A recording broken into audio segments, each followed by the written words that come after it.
said, hey guys, do you want a beer?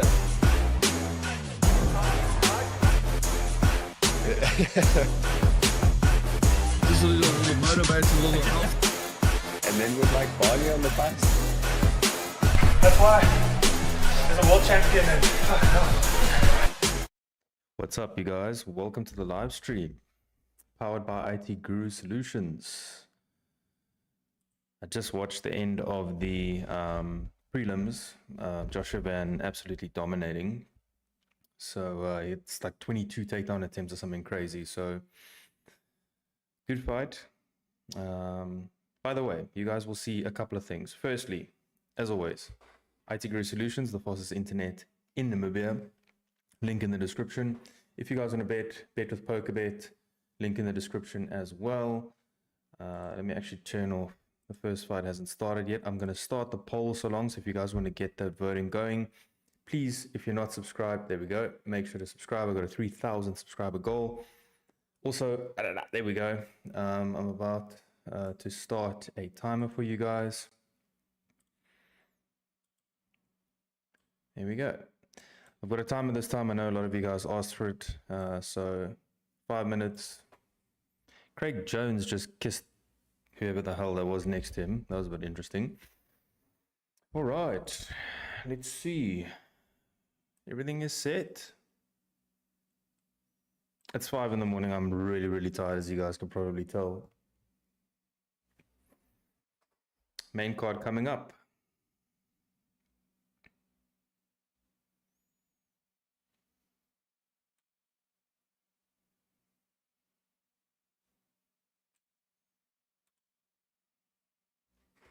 All right.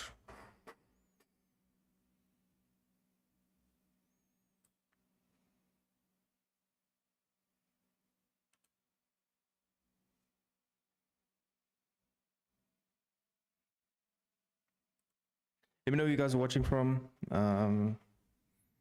What's the time where you're watching? It's really early. These UFC pay-per-views.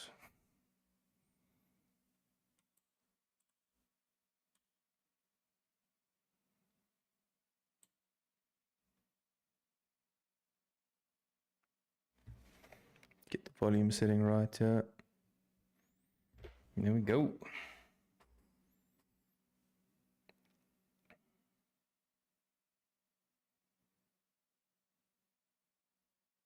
Okay, we got football adverts again.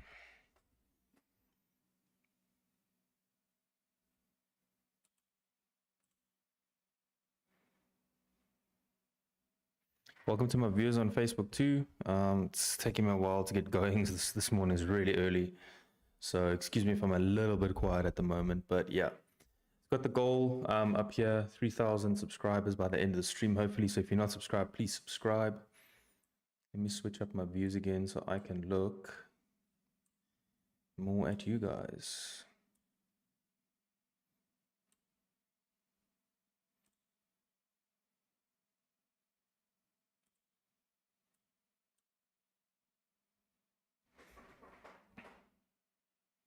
Okay, we got ads going. Move my screen a little bit more. There we go. Just move this slightly. And there we go.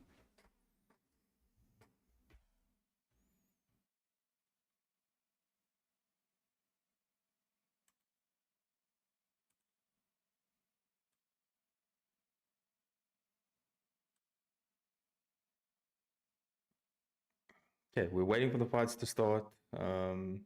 Yeah.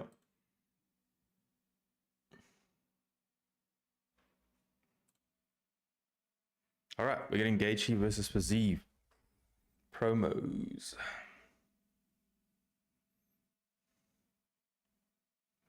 Showing Fiziev's highlights now. Fiziev back after like 18 months, which is crazy.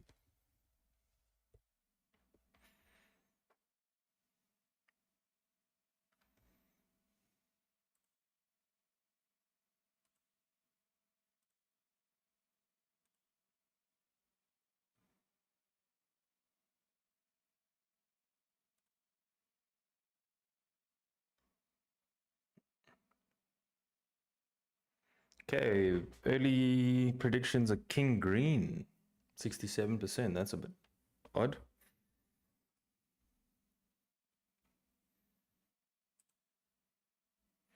Man, I don't know what I think about Ankalaev versus Pereira. It's going to be a good fight. It's going to depend if Ankalaev is going to be able to get his wrestling on or not. So if he can, this might be a long night for Pereira. If not, Pereira is going to knock him out. Here we go. Sweet. Okay. Looks like they're going to get started. So I'm going to put the fight up. The first fight is King Green versus Mauricio Rufy. Let's get round one up on there.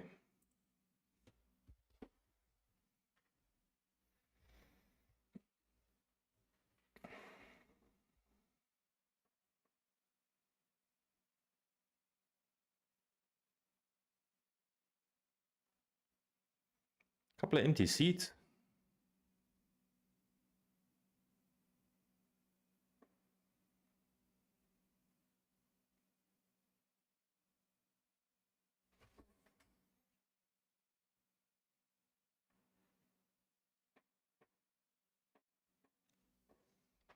Okay.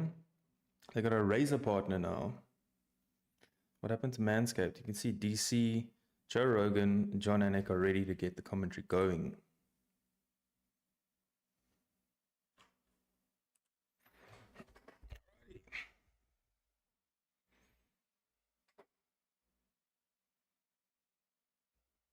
They just said Alex Pereira is the biggest star in the sport. I do agree.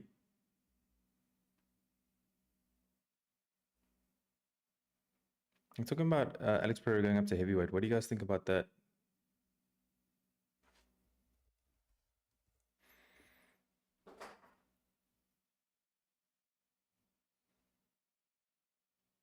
Larger than life Joe Rogan.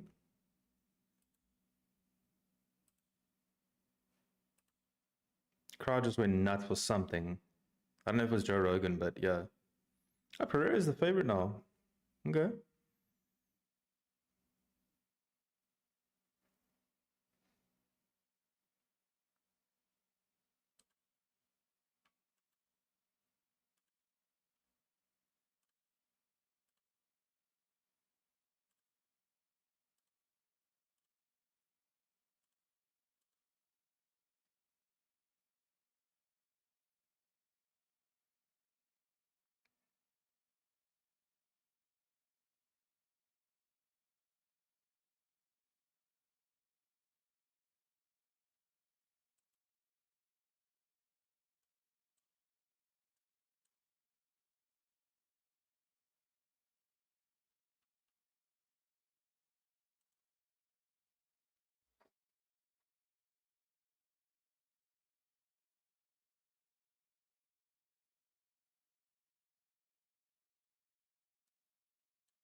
You're showing the Alex Pereira highlight reel of knockouts. Jamal Hill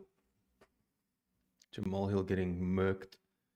Khalil Roundtree finally wilting. Magomed Ankalaev.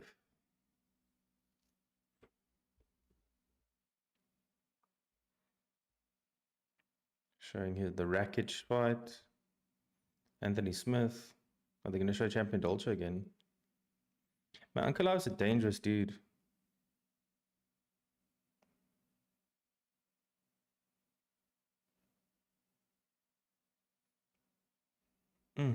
That knockout of Johnny Walker was also mental.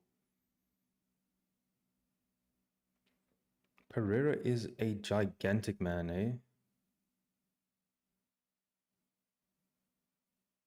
Dana White looks so short compared to them at the weigh-ins.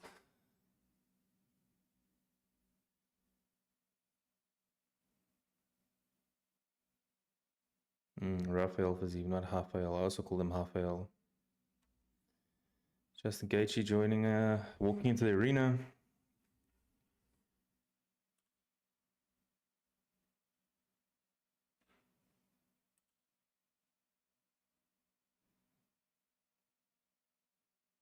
Gaethje's got a 100% bonus ratio. 13 fights, 13 post-fight performance awards. That's mental.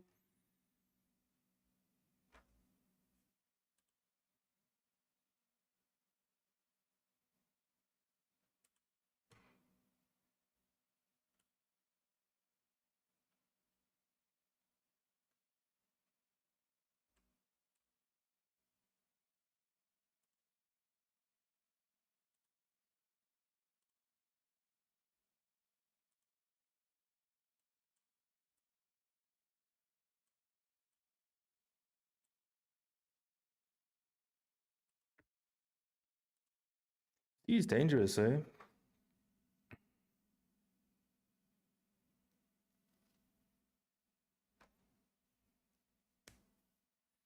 His striking is also really, really good. The knockout of Rafael Fiziev.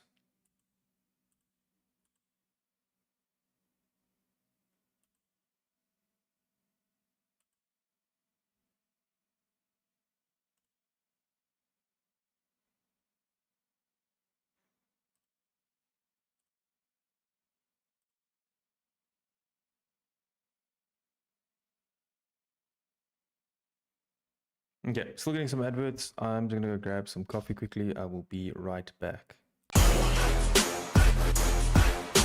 Hey guys, you want a beer?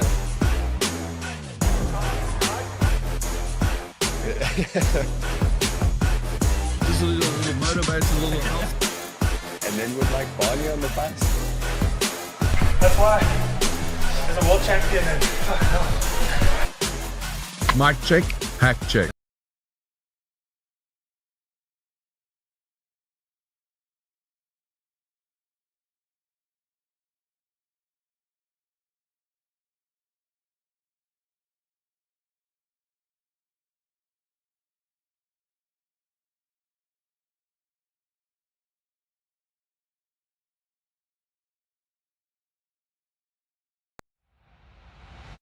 Okay. Coffee on deck. Oh, that's good.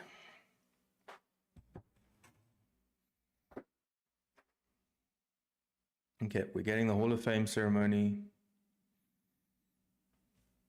Who made the 2025 Hall of Fame this time?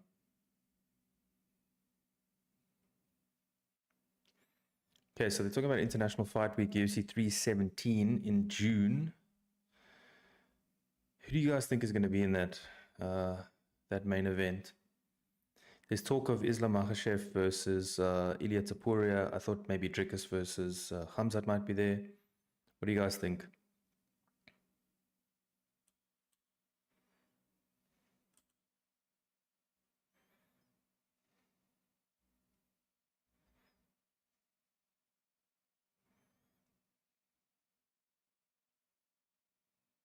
All right, we're still getting some intros here.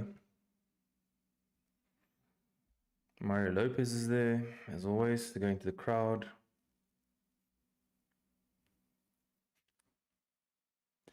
Chuck Liddell, or if you ask Oscar De La Hoya, Chuck Liddell. All right, the first fight is going to get us started soon. Bobby King Green, whatever his name is, versus Mauricio Rufy. I've got Rufy in this one, I think by decision. I don't think he is as good as everybody makes him out to be. I don't believe the hype. I think he was super, against Lantop, he was like super telegraphed and super slow in a lot of his attacks, even though there were some cool spinning attacks and things like that. I wasn't convinced, man. Bobby Green, they're showing him doing that little forward roll into the octagon, almost landing right on his head. Man, Bobby Green does not look good in this promo, dude. You can see he's cutting away. His one eye is like...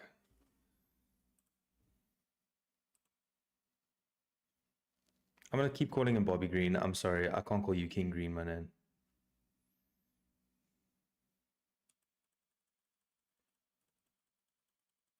If you guys are watching the live stream, welcome. Thank you so much for joining us. Powered by IT Guru Solutions. Make sure to check them out. Link is in the description. If you guys are betting and you're in South Africa, up to 2,000 Rand price match. Make sure, please, to subscribe if you're not subscribed. Trying to get to 3,000 by the end of the stream. That would be great.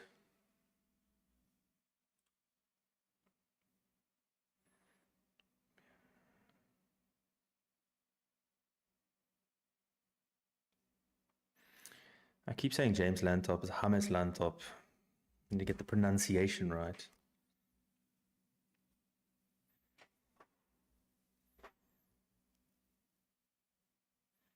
Okay, Rufy says it's a great opportunity to show he is ready to go to new heights. I think he will win.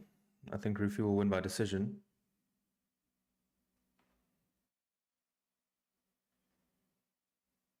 Megan Levy talking about Mauricio Rufy, talking him up as everybody in the UFC has been doing.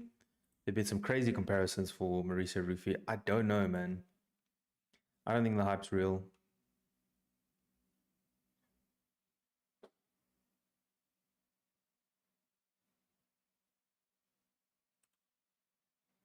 Out comes Mauricio Rufy, looking confident, of course.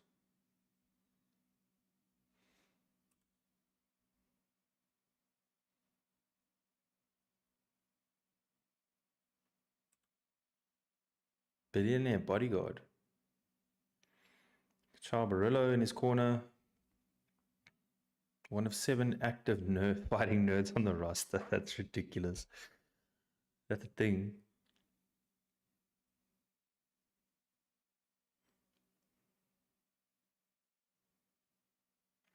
Man, I call him Charles Barillo. The commentators call him Kaya Bahalo.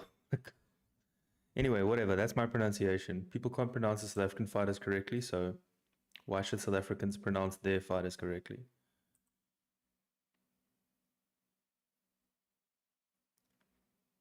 Man, they are really, really talking Rufy up here. 6-fight win streak, 10 of 11 wins by knockouts. Okay. Couple of props to watch. Yeah. Rufy by submission, by decision. I think by decision is a good one if you guys want to bet. Crazy spinning attacks, yeah. Crazy telegraphed spinning attacks.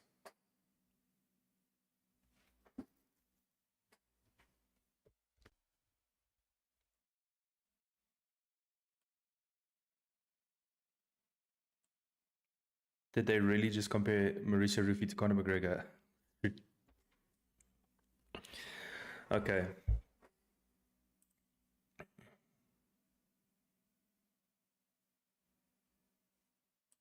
Okay, what's King Green coming out to?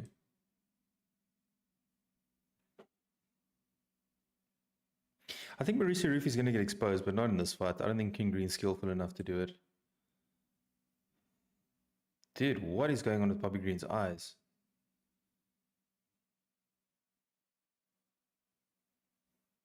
'27th UFC appearance.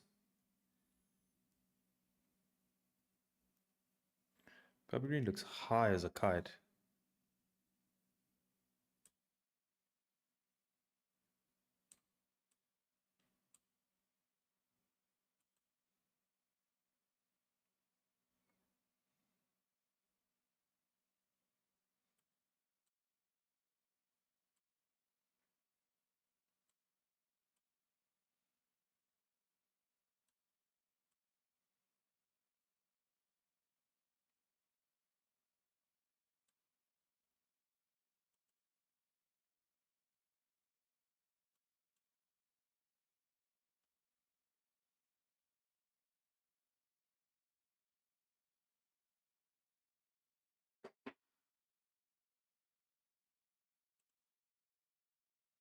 I think this is his 49th fight. Next is going to be his 50th career fight.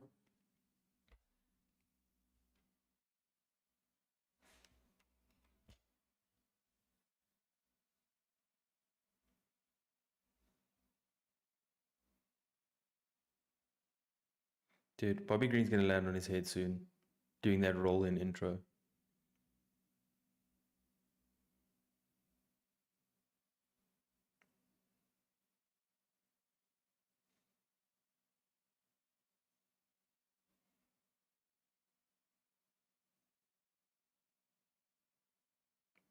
So he's 26 fights in the UFC. He's got 13 wins because he's looking for his 14th, they said. Bobby Green, 38. Mauricio Rufy, 28. 5'11", 5'10", 5'10", 5'11", 155.5 each. Reach 71 for Green, 75 for Rufy. I'm expecting a lot of kicks from Rufy. Just to keep him at bay.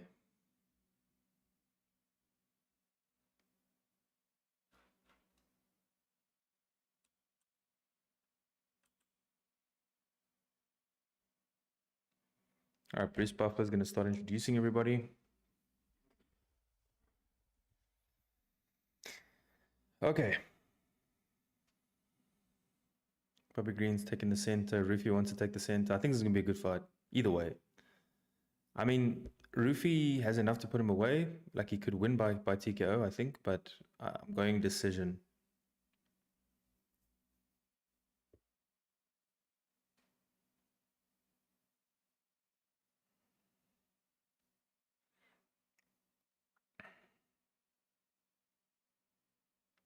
Mauricio Rufy getting introduced.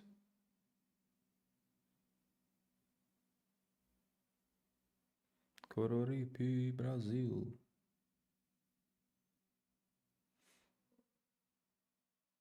Mauricio Rufy has no nickname.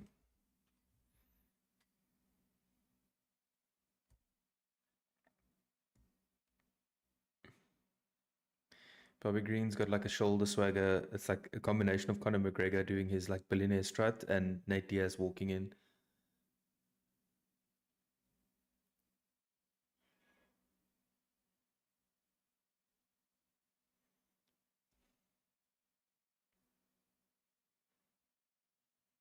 I'm still shocked that he changed his name to King Green.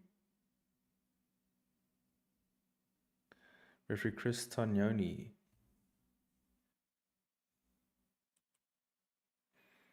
All right, here we go.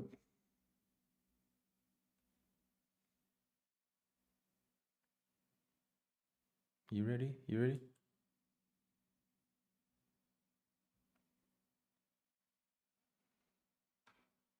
Okay, Rufy immediately taking the center of the octagon.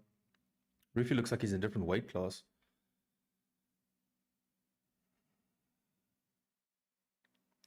Man, they honestly are calling Rufy like Conor McGregor. But he's, I don't know, man. He's so slow and telegraphed.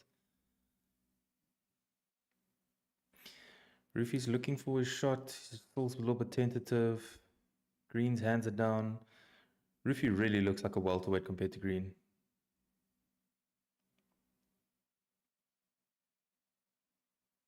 They're both still feeling each other out. This has been a very tentative, like 40, 45 seconds.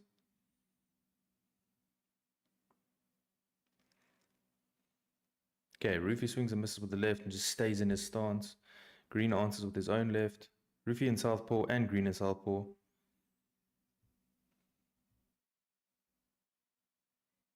Okay, so Green's throwing a lot of those oblique kicks. They call it an oblique kick, but really it's a kick to the knee. Green's like really reaching out. Green brings him forward. I think Green's going to try and go and make this fight quick. Oh, nice right there by Rufy. Stumbles Green up against the cage. Nice jab. Green answers with a kick, misses. Rufy's already found his range, a minute and a half into this fight. Man, we got 80% of people saying Green's going to win.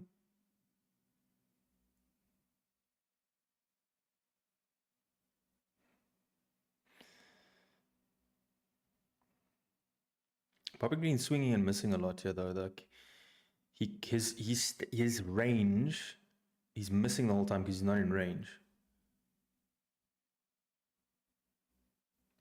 Yeah, I don't think Bobby Green's going to make 3 rounds, to be honest with you.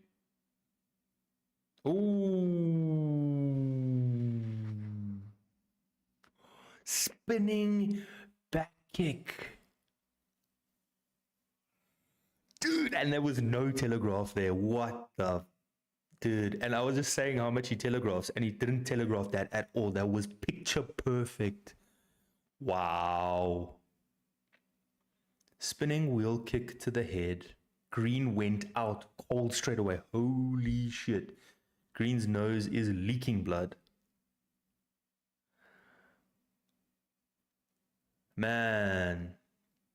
hits a backflip in the middle of the octagon, hits another one, and another one for good measure because he's, whoa, dude. Okay, Bobby Green is up. So he went for a left hook fake and spinning wheel kick. Boop, clipped him on the temple. Bobby Green went out cold. Boop. Yeah, heel to the temple. Jeez, what a fight. What a start. I don't think this pay-per-view is going to last long if it carries on like this. Let's hear. They're going to play the sound. Let's hear it. I can't hear much. Okay. But man, that is... Green was out cold. Bobby Green looked like he was trying to... I mean, you can't stop that like that. Why has Mauricio Rufy got Santos on his pants? Is it Mauricio Rufy Santos? Is that his real name? The dude that... Have you guys ever seen that video? There's a guy that gets paid to make sure that the commentators don't fall back or that don't go back in a certain area. And he just stood up and he was like, what the hell? They're like telling Bobby Green now what happened. Man,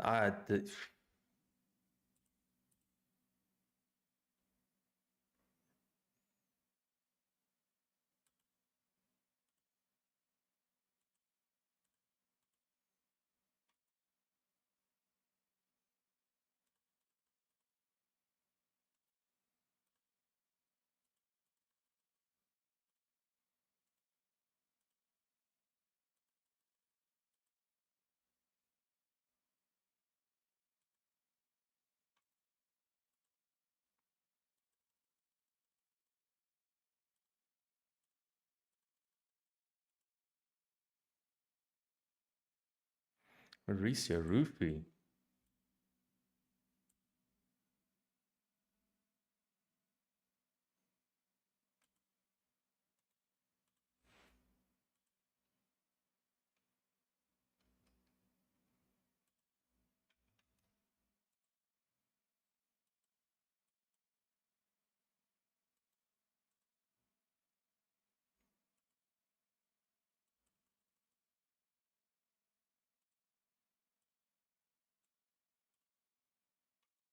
They got the fighting nerds glasses on Joe Rogan.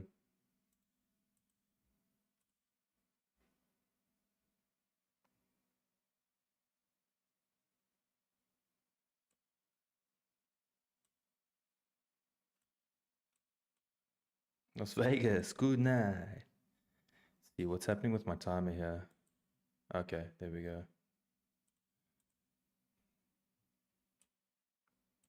Let's see what Mauricio Rufy calls for next, man. I think with the win like that, definitely got to fight someone in the top 15, maybe even top 10. I don't know, man. I still think that top 10 is still ridiculous.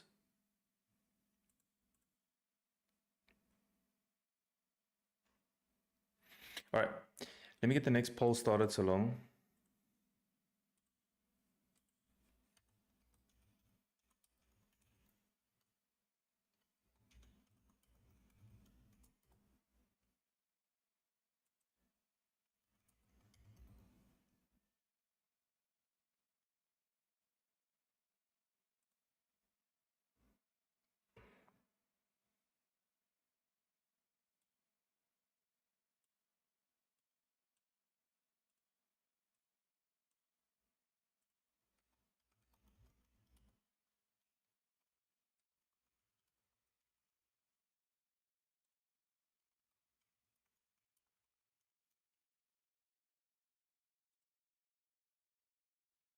Okay, polls up next. Who do you guys think's gonna win? Amanda Lemos, Yasmin Lucindo. I got Lucindo, but Lemos could win too. They kind of hit him on the jaw, it seems like now.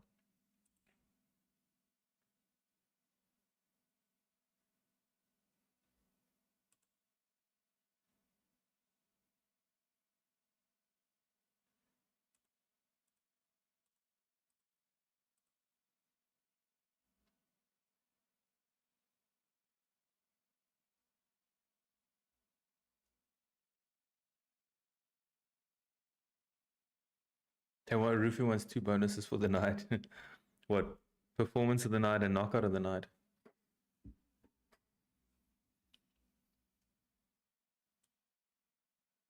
Asking Rufy who he wants to face next.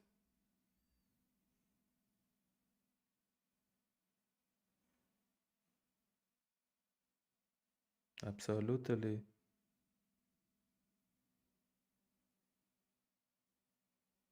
Okay, that one Marisa Rufy versus Dariush. It's a smart call out.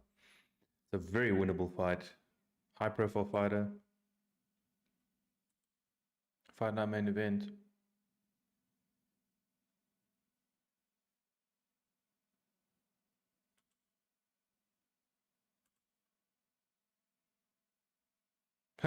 He just said to me in Japanese, so then his translator's like, that was Japanese, so yeah. Okay, Rufy wins by a spectacular knockout. Spinning wheel kick. Round 1.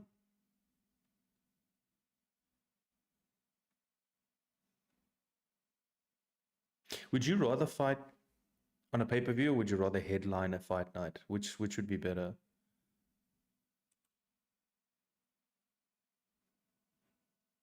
Showing us some Super Bowl winners or selections. I don't watch American football.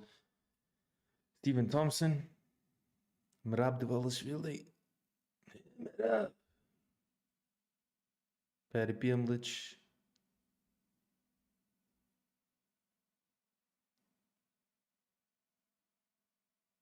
Paddy Piemlich. Cool, the WrestleMania advert, okay. April. Rhea Ripley under Planet Hollywood.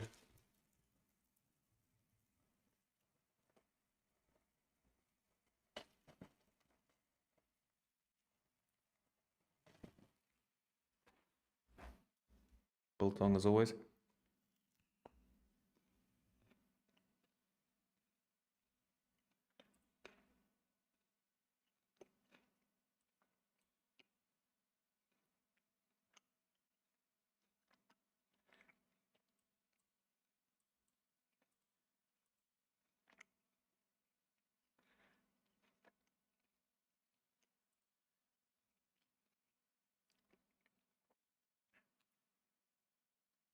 Oh, and probably get some adverts now.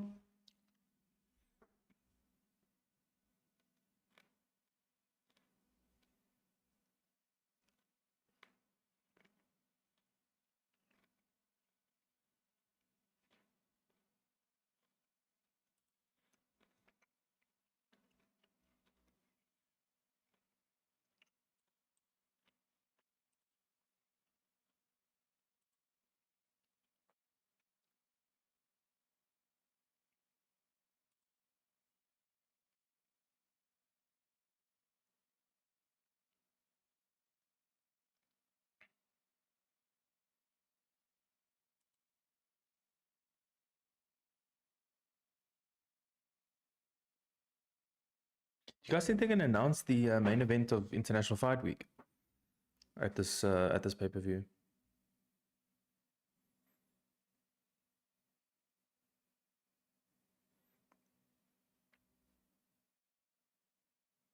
Oh, it's Robbie Lawler getting put into the Hall of Fame.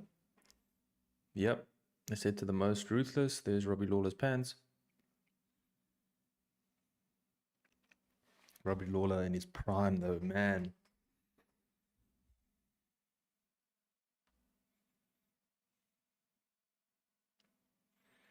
In 2002, he made his debut. It's mental.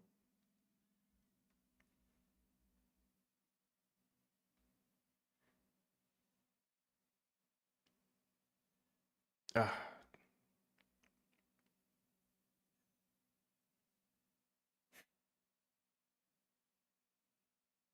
Robbie Lawler is like the most chilled assassin there is, man. When he gets in there, it just switches the. Oof. Frank Trigg getting solid KO there. Elite XC champion.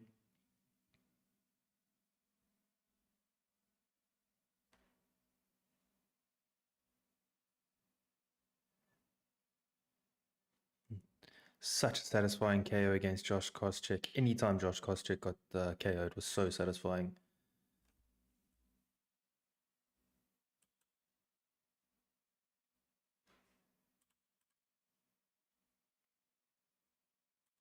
Man, that second coming of Robbie Lawler when he became champion of the UFC was scary.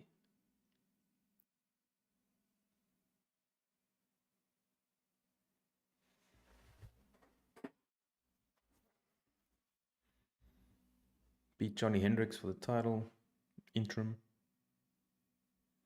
Rory McDonald. I mean, that fight alone should be in the Hall of Fame.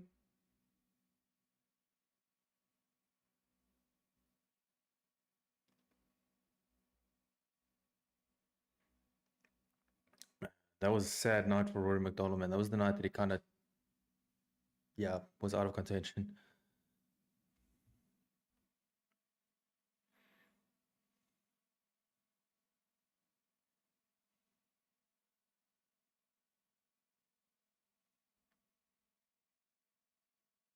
Yeah, that slam of Ben Askren. That was a bit of an odd one when he lost to Ben Askren. That was a bit of an early stoppage. I wonder what you get for being in the Hall of Fame. Do you get money, or is it just being placed in the Hall of Fame? Man, I need some coffee. This is so early, guys.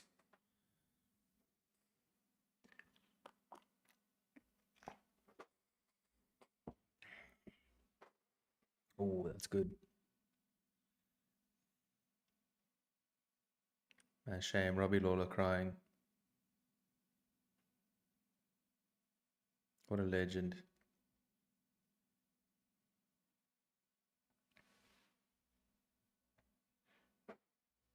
And he went out with a KO too.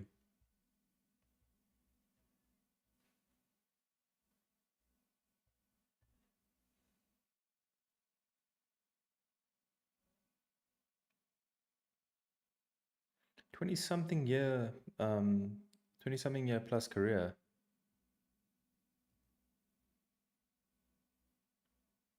Yeah, Royce Gracie said it best. He was a fighter that became a martial artist. A lot of people are martial artists, athletes, and stuff like that.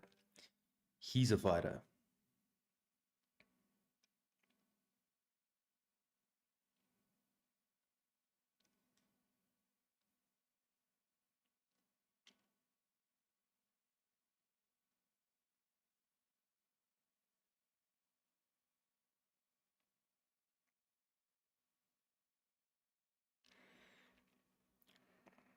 What a legend, man.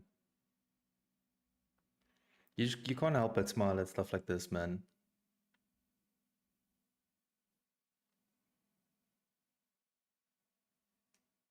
People crying behind him. He's not someone that shows a lot of emotion, eh? Like, he shows a lot of emotion when he's in there, and he shows a lot of, like, let's go type emotion and maybe anger, but dude is crying. Trying not to cry, but legend. Kamaru Usman coming to say congratulations. I'm glad they're coming to say congratulations, man, because he's just sitting there like, it's like the camera's on him. It's like so awkward. Diego Lopez is crying in the background there.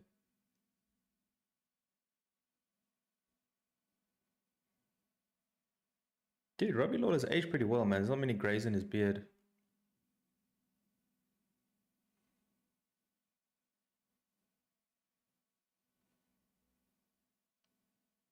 Yeah, that Melvin Manouf fight was crazy. They're talking about that now too. I feel like they should, I don't know, did they got a ceremony for the Hall of Fame? They should do it like they do with WWE. Like one whole big ceremony, like announce it now and then put a big ceremony. Ah, scratch myself there too now.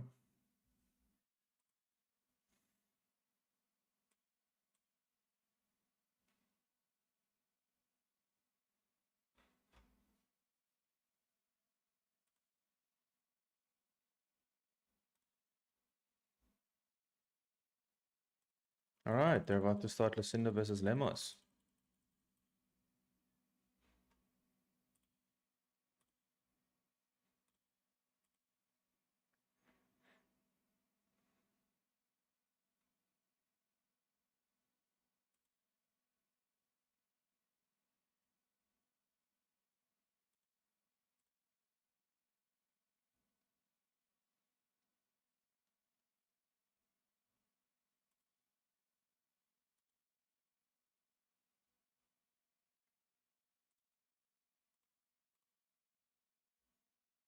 Amanda Lemus is very excited. She says she'll be working really hard. And she's sure tonight she will come out victorious.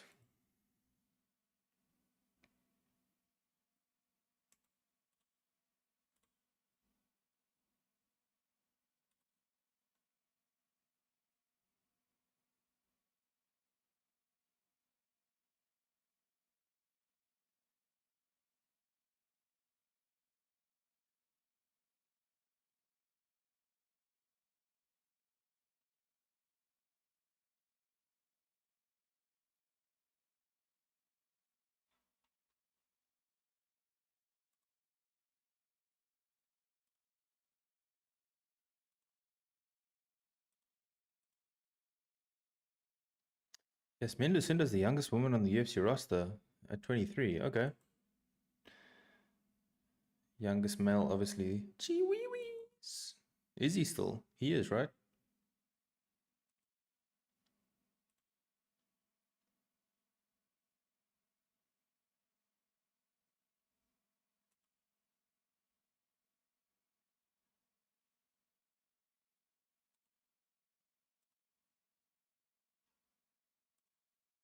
Okay, we have got. Let me actually get the let's get the graphic going, guys.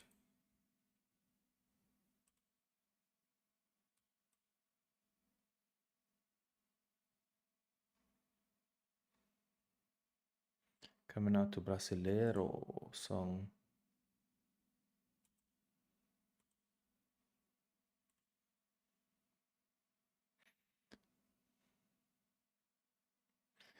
Lucindo coming out with a cross in hand.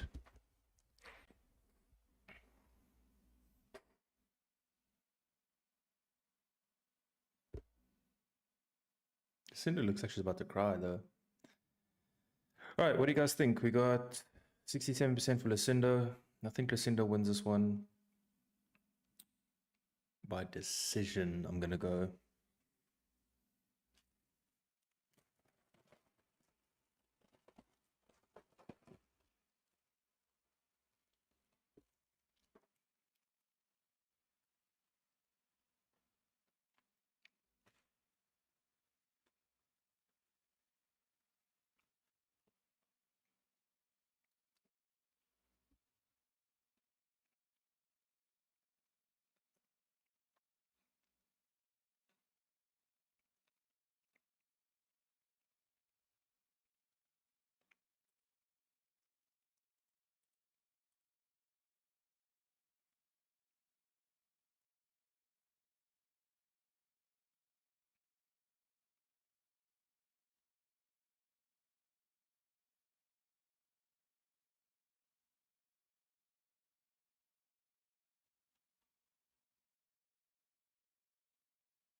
She made her pro debut when she was 15. That's insane amount of experience. It sounds like Cameron Simon.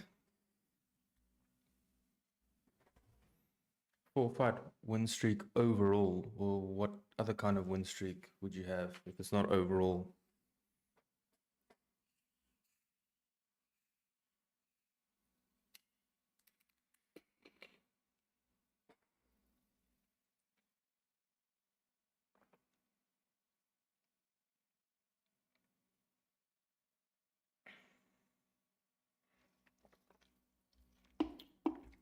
It's 23-year-old versus a 37-year-old. Yeah, official coffee of the UFC. There's so many official somethings of the UFC. Should get Hack Check on the official podcast of the UFC. All right, let me know where you guys are watching from. Have you guys voted in the poll yet? Lemouche.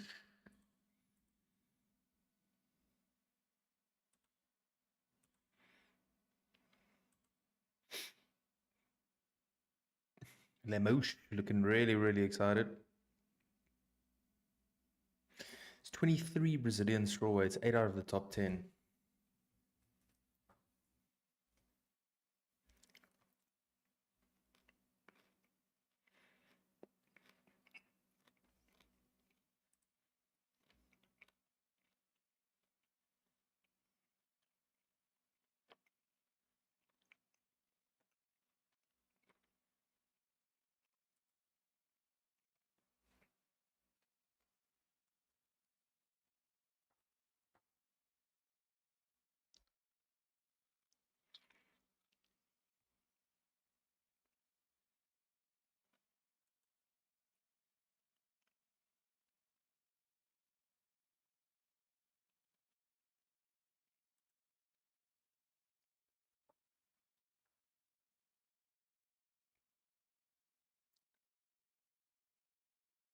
Most knockdowns in strawweight history, 6. Tied second most finishes in strawweight history, 5. 7th highest significant strike accuracy in the UFC strawweight division in history at 52.5% for 37-year-old Lamoche.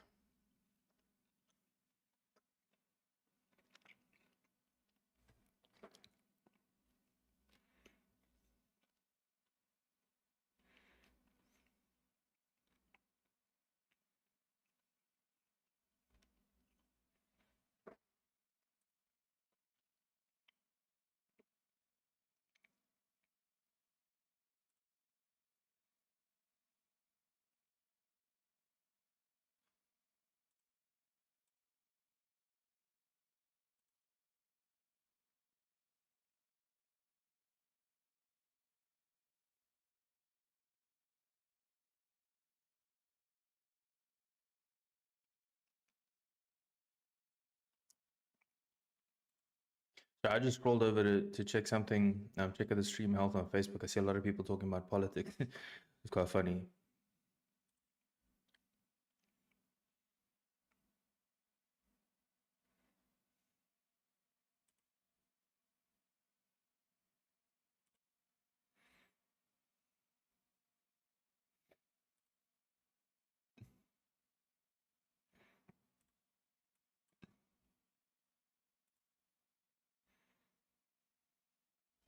Number 7 ranked Lucinda, excuse me. All right. 50-50 on who's going to win.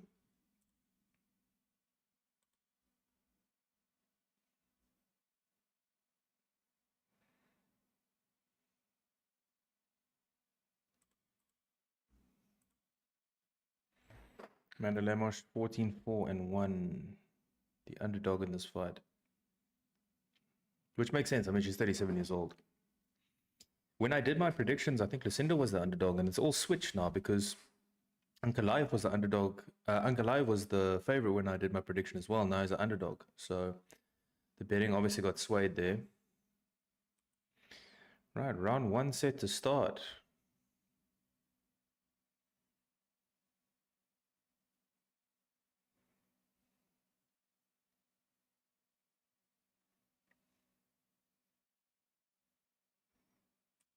Here we go.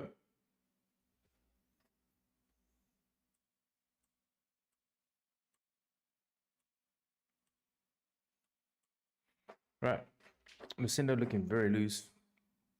Bouncing up and down. Lemos just trying to find her range.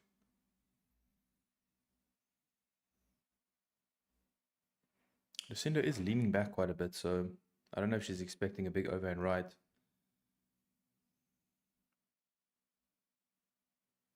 Yeah, okay. Lucinda misses with a head kick. 30 seconds have flown by in this fight.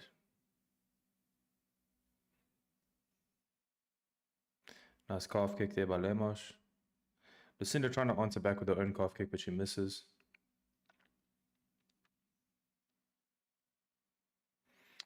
Both ladies here very tentative.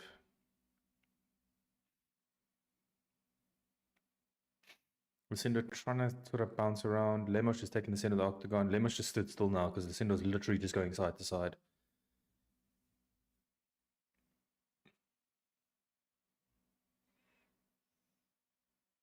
Okay, Lemos looks like she's going to start pushing forward now. I think she's had enough of chasing after Lucinda. Lucinda trying to throw a wheel kick, misses by a mile.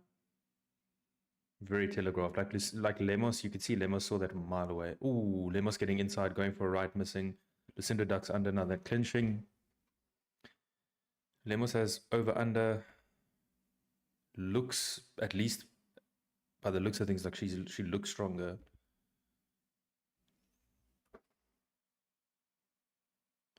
Oh, come on, John Anik. He's like the only other person who can get action like this, and then it goes straight into an advert in Joe Rogan. You could see they pan to Joe Rogan in the background. He's just like,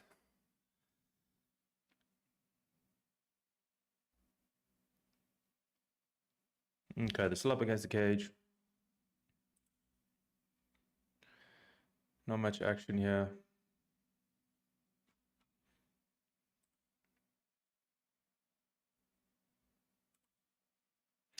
Okay, there we go. So Lemos takes her down, reverses the position. 2 minutes 30 left in the round. Lucinda's got an overhook and she's got a bit of a knee shield up against the shoulder.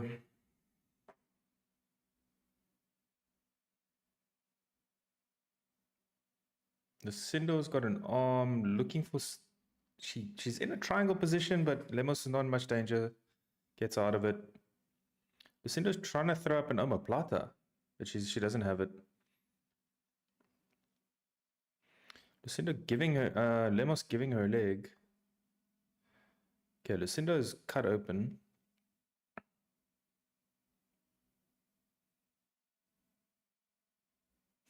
What a weird analogy. Joe Rogan just said, look at the back muscle. She looks like a cat. What a big cat. Like a... Okay, Lucinda doing a good job of just tying Lemos down here. Breaking her posture. Foot on the hip. Gonna try and throw up a submission, I think. She's again going to that omoplata side. She's got it on the overhook side. Looking to do an omoplata, but it's gonna be tricky. Omoplata is tough even against anybody, but particularly obviously against a strong person. Minute 18 left in the round.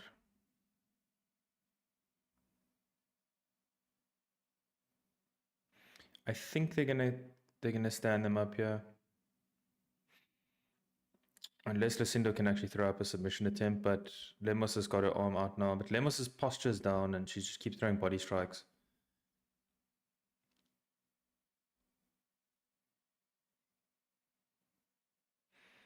Okay, Lemos looking to posture up now because Lucinda's head is up against the cage. Lucinda looking very calm. Listen, but Lucinda can't stay here because if you stay here, you lost the round. Got an overhook now on the other side, Lucinda does. Throwing strikes from the bottom, but you can't win a round like this. Lemos is going to take us around 10-9 if it carries on like this. She's had 2 minutes and 10 seconds of top control, pretty much. Nice elbow there by Lemos. 20 seconds left.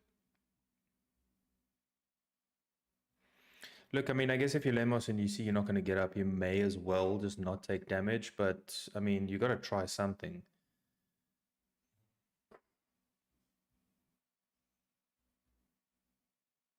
Two, one, round end. Crowd booing already. Wow.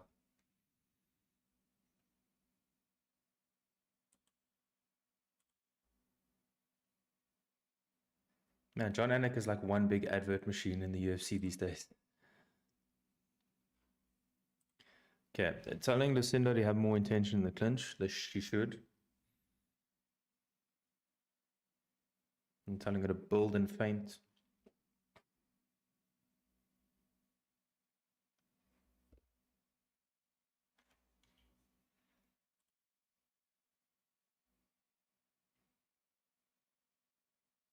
Remember the feint from Angela? That's what you need to do. Wow, asking someone to recall something from a previous fight. Ooh, it was a nice elbow there by Lemos. DC picked it up. It happened so quickly, you couldn't see it in real time.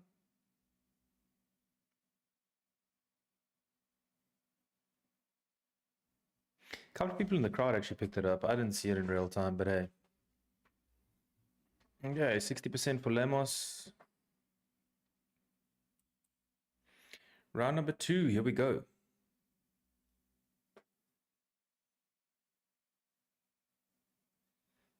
Okay, Lucinda coming out looking to be a bit more active in this. She's not sort of dancing around still. She keeps trying to throw that wheel kick and she missed again. Almost got kicked in the head for it.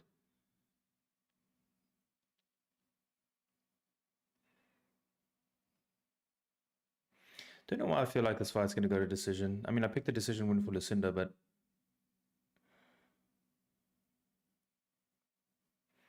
it's still super tentative. I think Lemos is looking for a big shot or a takedown.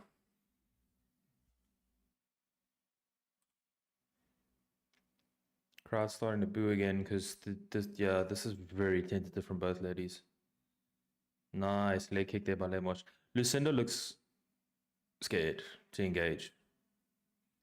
As I say that, she goes for a clinch. She's got over under, but Lemos is much stronger. Lucinda looking to go around the back of the hip. She needs to hook Lemos's leg and go for a single leg takedown with her own legs. While she's got, so she's got double. She's got double overs now. Lemos now goes and swings at the double unders. I think Lucinda needs to get an overhook. There she gets it.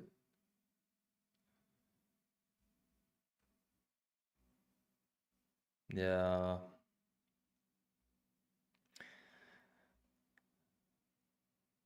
Not impressive, guys. There, Lucinda's about to get taken down. Almost got taken down again. Because Lemos went and did what I said Lucinda should do.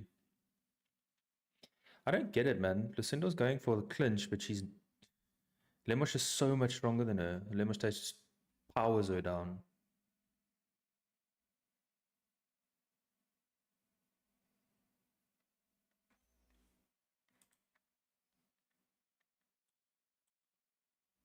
No, the crowd's not loving this at all, John Anik.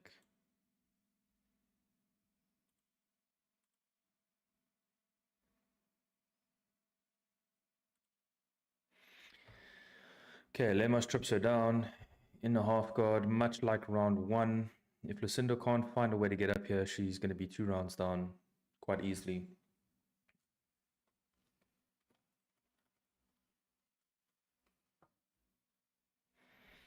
I think there's a real gap in the female strawweight division for someone that just could be a berserker and just march forward and try to knock people out.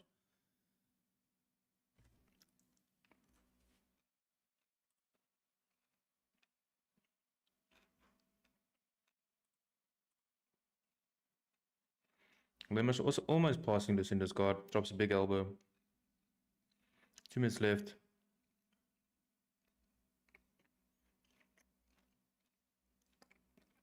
I hate to say it, guys, but these are supposed to be 2 potential next contenders, and this is it's definitely one of the most boring fights of the night so far.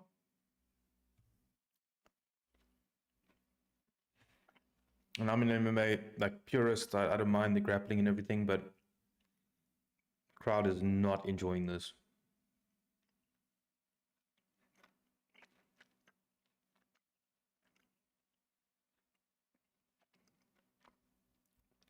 Lucinda's got to do something from the bottom. She can't just chill here. She's trying not to take damage. Okay. Now Lemos postures up. Lucinda does some weird spinning shit on the cage. Ends up in bottom position anyway. Lucinda's going to have to go for a knockout in the 3rd round if this continues. Which it doesn't look like she's able to do. 55 seconds left. Is there something wrong with Lucinda? Like, did she get hurt? Like, was she sick leading up to this fight? Like, very, very underwhelming.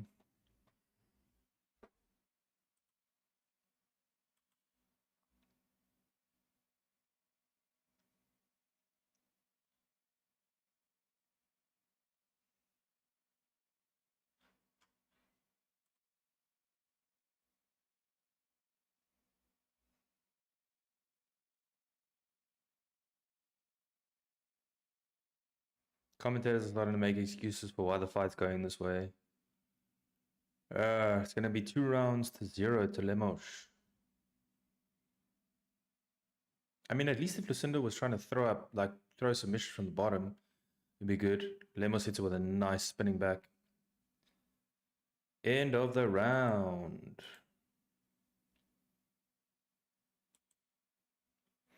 Very underwhelming fight, guys. Sorry.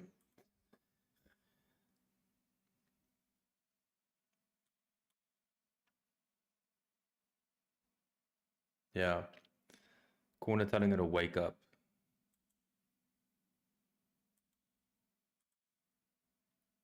Yeah, she's like, you can't win. Is the corner telling her she can't win if it carries on like this? Good. Tell her that. Wake up. Telling her she needs to go for it.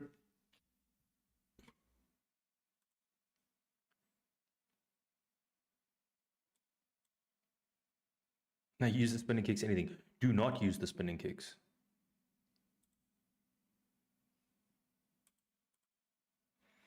Take her, let's go.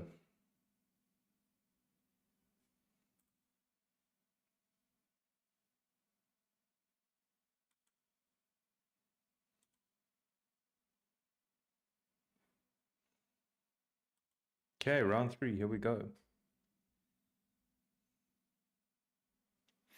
Okay, Lucinda's starting out nice. Now she's going for it. She has to. And why are you throwing spinning stuff? She has not hit a single spinning attack. They both swung and missed, but now Lemos clinches. Lucinda needs to get out of this clinch. She's engaging her in the clinch. What are you doing? Okay, Lucinda gets a takedown, but what? Like, you're behind. Lemos has a nice calf clamp, but yeah, Lucinda's really got to go for it now. She has a lot of time to try to do something here, so if you're Lemos, it's okay. You just got to not take a lot of damage, but 4 minutes, 15 seconds is a long time to be on bottom. Yeah, and I think it was John Anik now. I didn't hear who said it, but they're both still pretty dry, so it's not like they're going to slip out of anything. Nice. Lucinda goes and passes. She needs to get the knee shield out of the way, and now she's in half guard again. She needs to posture up and start hitting her. This is not a jiu-jitsu match. Posture up and hit her.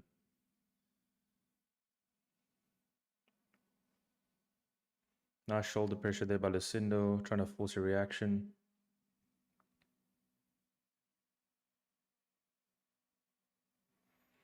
You can win tickets to an upcoming pay-per-view event with one of the sponsors, but it's probably just if you're in America, right? Okay, Lucindo not doing much on top here. Nice, as I said, that she passes the guard. Now she needs to drop elbows. She needs to drop short little elbows there from side control.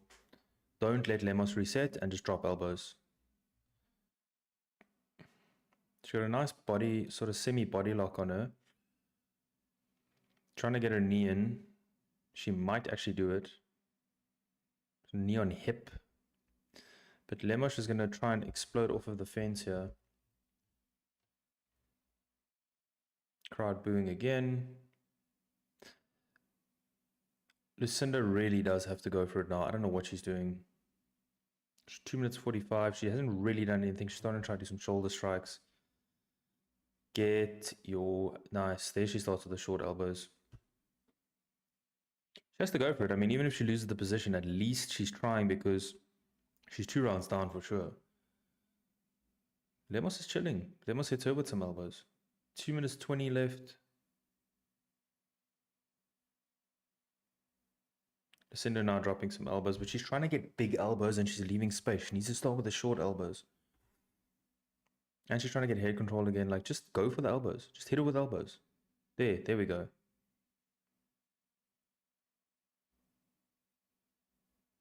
Joe Rogan saying the best way for her to win is via submission. I think she just needs to put some damage on her at least.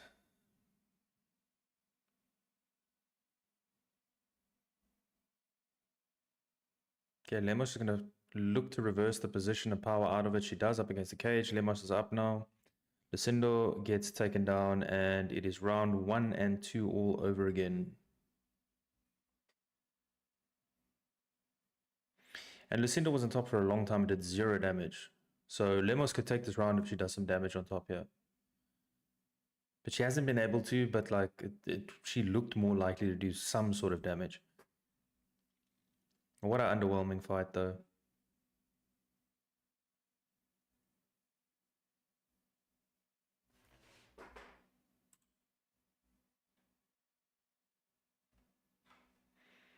Yeah, Lucinda's lost this for sure, unless she gets like a Hail Mary submission, which she has to start trying to go for. There's no world in which she has won this fight, so she needs to start throwing up her legs, trying to go for triangles, go for something. Go for Kimura from bottom, whatever. Just try something. You can't just lay there.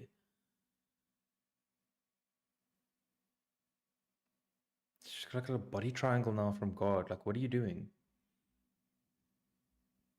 She has to go for it. There's 33 seconds left. Very frustrating fight to watch. I would be pissed if I was her corner, honestly. This is a 3-round fight, not a 5-round fight, Lucinda. So what are you doing?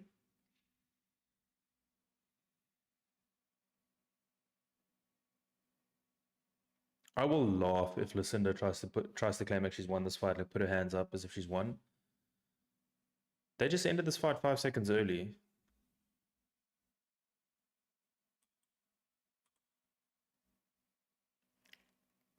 Wow, they were like, oh, they ended it 5 seconds early. Like, yeah, maybe they just wanted to give the crowd.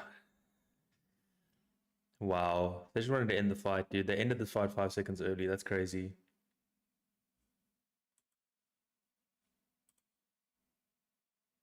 Yeah, something had. They're gonna say something was wrong with Lucindo or something like that. Because how do you have such an underwhelming performance, man?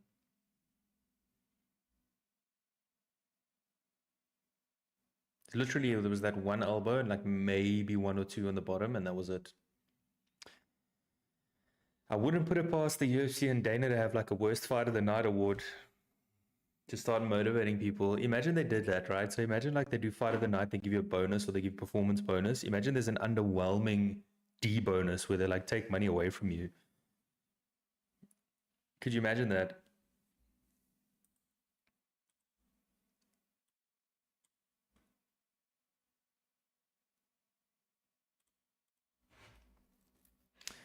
Yeah. Okay, I'm gonna start the next poll, guys.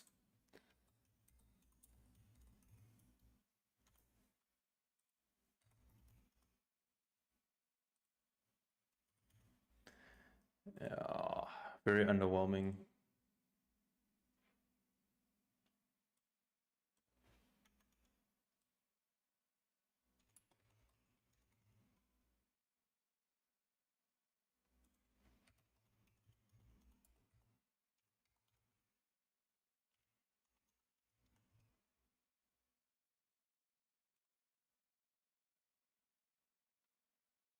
'29, 28. Cinder did not win that third round. Come on, guys. Come on. She didn't win that third round.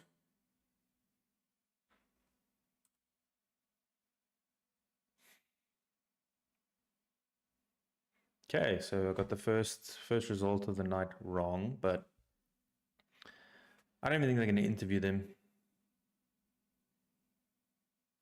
It's Mel Gibson.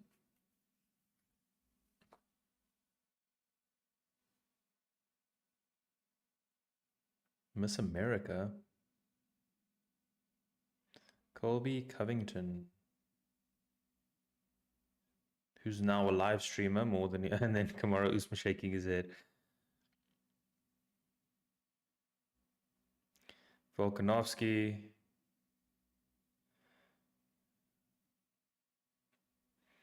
I think Nina Drama was trying to get in on that celeb watch there. She was sitting next to him.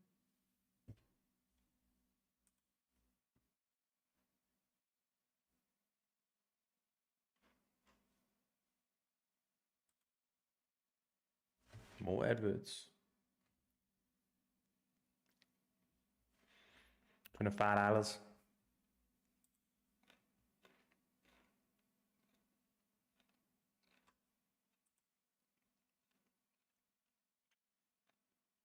Man, there are so many football adverts on these live streams.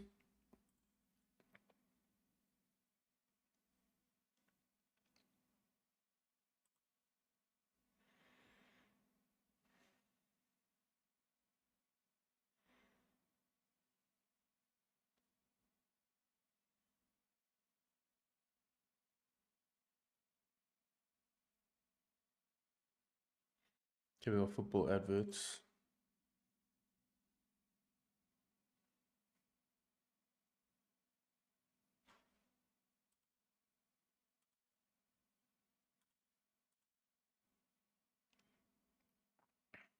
More football adverts.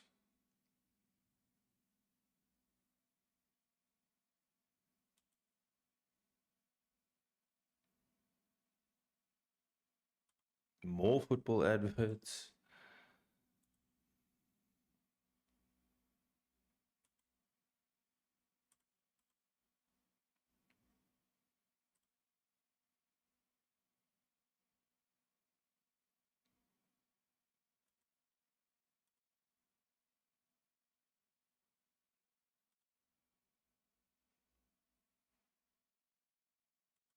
It's just football adverts after football adverts after football adverts.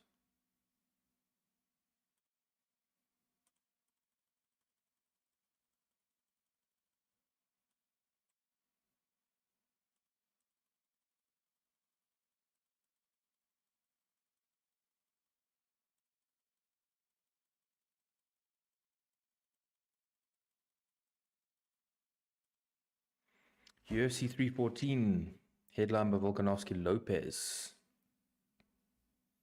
Man, they got Yair Rodriguez on the undercard. That's mental. 5th ranked and he's on the undercard. Wow. Women's strawweight bout, number 1 versus number 3, like way down on the undercard.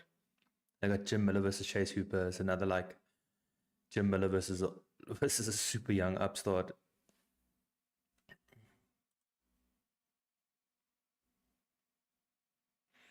All right, let's get the votes in. Who you guys think's winning? Jalen Turner or Ignacio Bahamondes? I got Jalen Turner. I know he's an underdog, man, but he can win this. Showing Poatan come in. Big ass gold chain with the Poatan little pendant on the end there.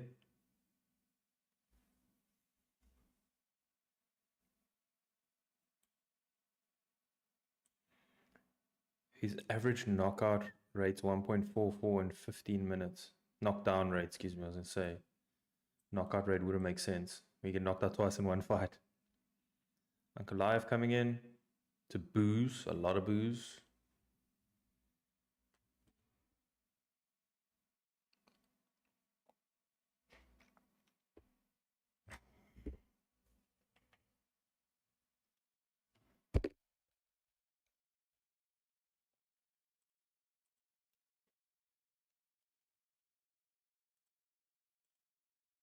Jalen Turner versus Ignacio Bahamondes up next.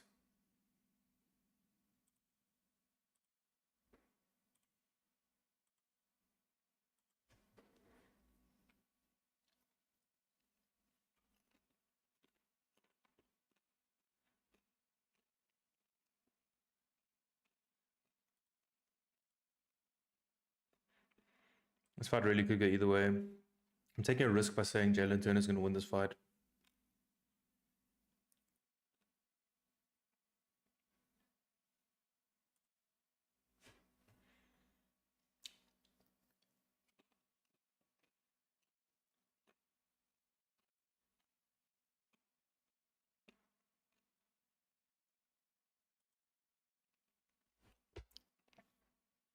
Bahamondes looks like such a nice dude.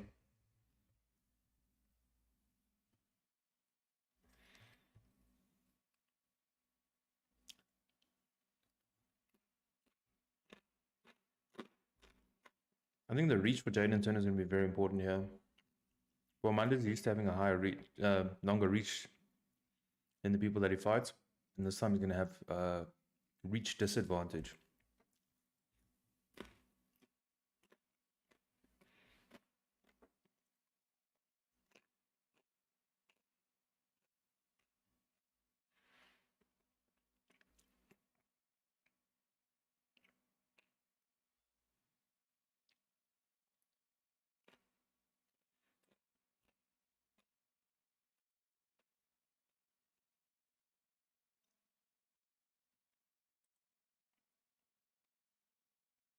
This is definitely one of the sports toughest divisions, lightweight. Bahamondes saying he wants the belt around his waist. Slow down, buddy.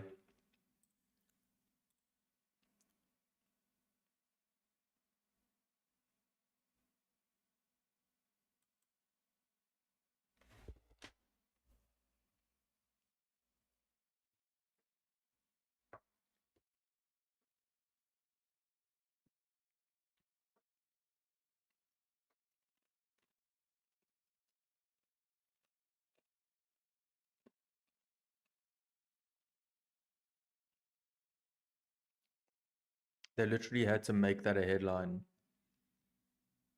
You know, like when they tell you, oh, top 3 in knockdowns in UFC and what? Their headline was, Ignacio says feels like a kid in a candy store. The one security guard looks like he's a fighting nerd with his glasses.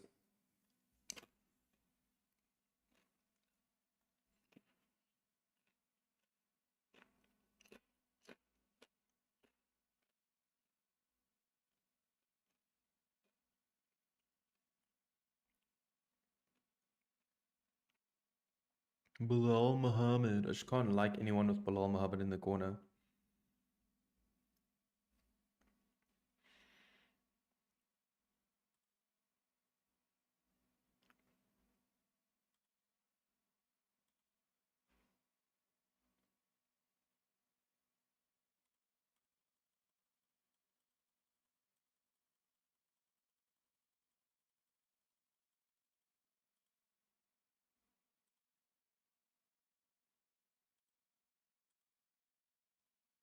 Contender fight. I don't know about that one, Joe.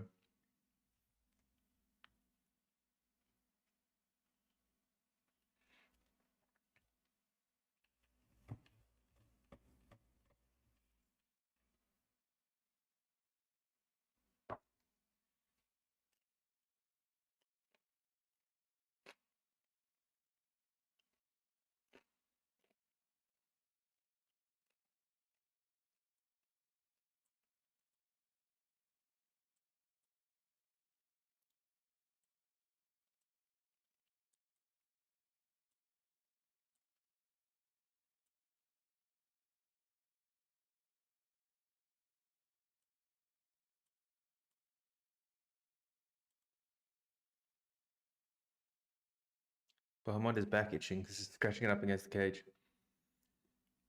What's up, Eduardo? Who I got in this one? I got Bohamondes should win, but I just got a feeling Jalen Turner's going to win because of the range. I think Bohamondes relies a lot on his range to win his fights, and I think Jalen Turner with the reach advantage could win. Plus, also Jalen Turner's only really lost to like top competition.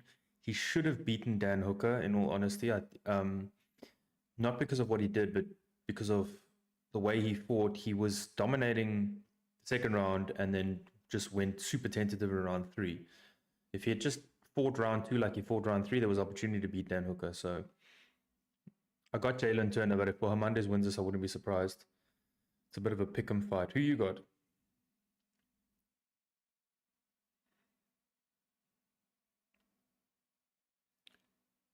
Oh, Jalen Turner is singing. I thought Jalen Turner was tired because when he was taking his clothes off, now it was like looked like he was breathing heavy.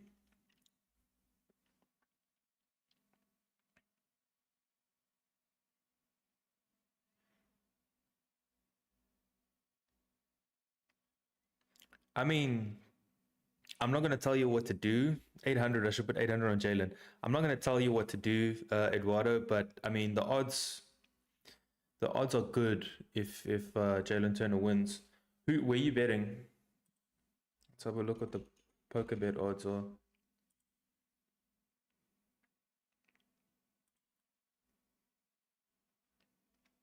I mean, it's worth the punt. Like he's the pretty big underdog.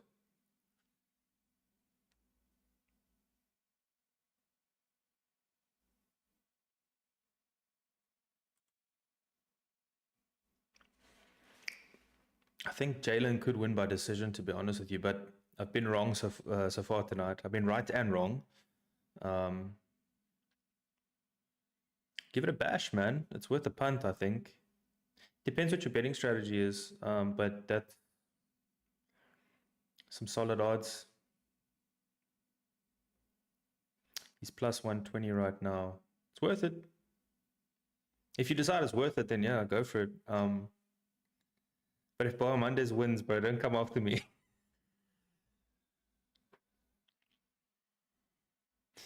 I see plus 115 now here they've got on the odds live on UFC. What are the odds for like for decision, knockout, that kind of stuff? Man, Jalen Turner is skinny because he's tall as hell.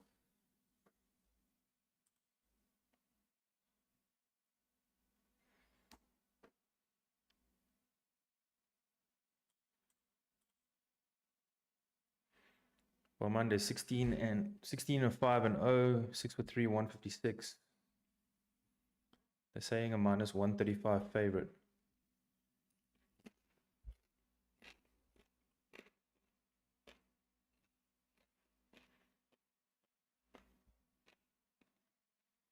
I mean, the poll got Jalen Turner. It's only been 3 votes though.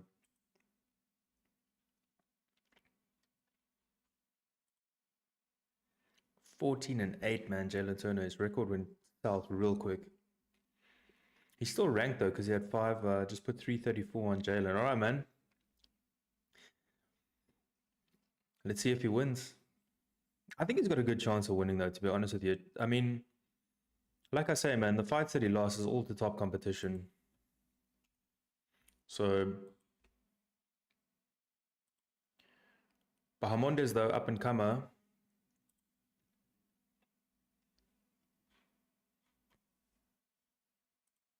First round about to start. Think you're putting 1,500 on Pereira. I mean, dude. That's worth it. Possibly. Oh, these dudes are swinging, but I think there's going to be a finish here, honestly. There's no way that they can keep this up for 5 rounds. 3 rounds. I like this. I like it. Jalen Turner's coming after him. That's a fight he has to fight. Yeah, like Pereira, like, how well has he been practicing his takedown defense? That's the biggest thing, you know? Because he has to know it's coming. Like, Ankalaev's not going to stand with him, let's be honest. It's a death wish standing with him. That's why Pereira smashed everybody so far. But if Pereira hits you, you're out. Nice, Jalen. Yeah, Magomed shooting already. Nice, in the bottom half guard. Jalen doing nice elbows on top. See, after the last fight we had with Lemos and Lucinda, we need an entertaining fight after this. After that. Okay. Bahamondes got his full guard now.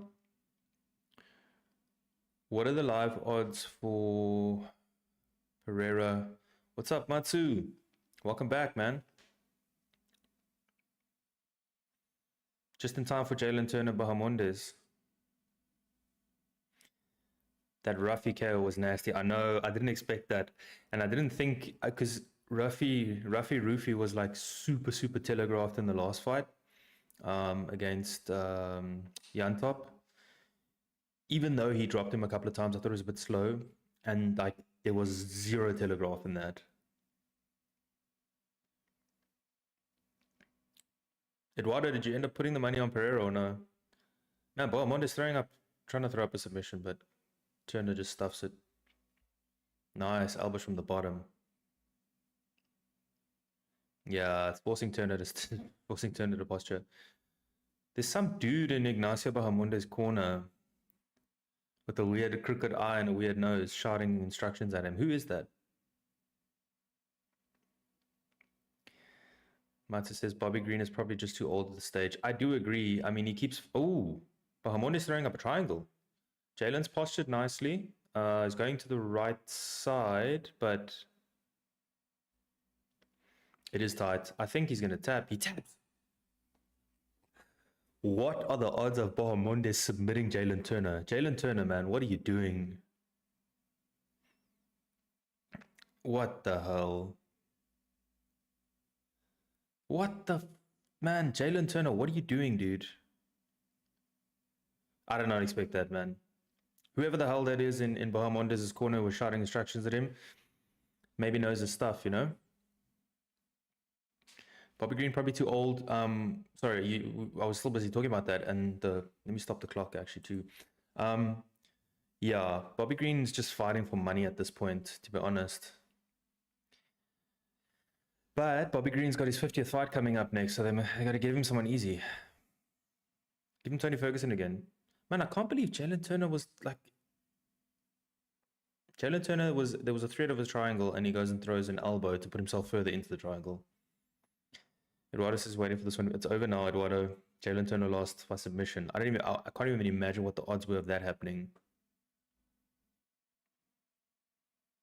Okay, at least there was an entertaining fight after that Lemos Lucindo fight. I mean, I'm sorry, but even if unless it's for a title, yeah, who is this dude? It's jumping up and down in the corner. Who the hell is that? Who is that?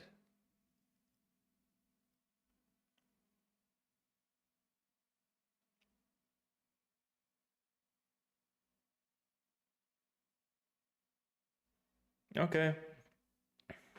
Bahamondes. What's next, man? Jalen Turner might actually get cut. I mean, that's crazy. It's like his 3rd or 4th loss in a row. How many losses has he got in a row now? Yeah, that woman's MMA fight put me to sleep, dude. Do you know how hard it is to call a fight like that?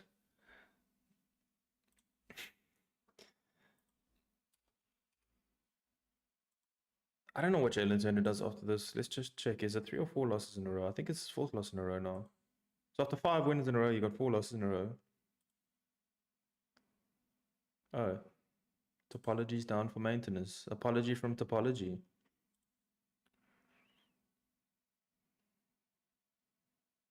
If it's not Whaley, then I generally don't care. Yeah, let's be honest.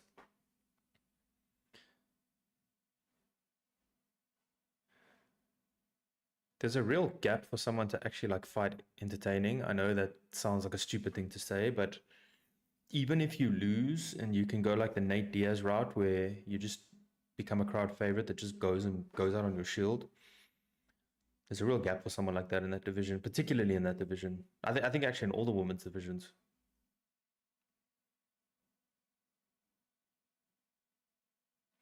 I'm my grappler now.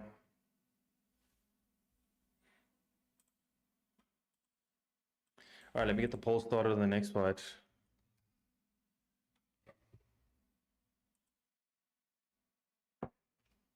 Now he says he knew he was going to submit him.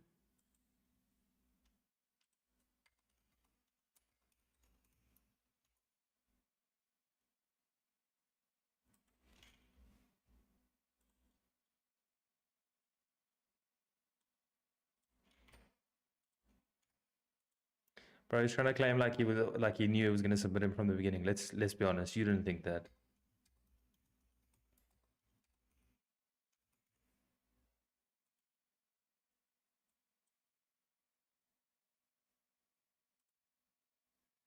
Man, that's basics to be able to get out of a triangle that way. Come on.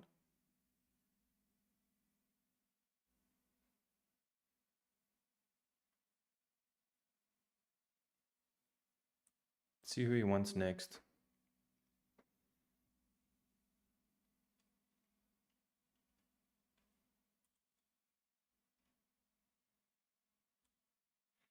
I like Ignacio Bahamondes. Seems like a nice dude.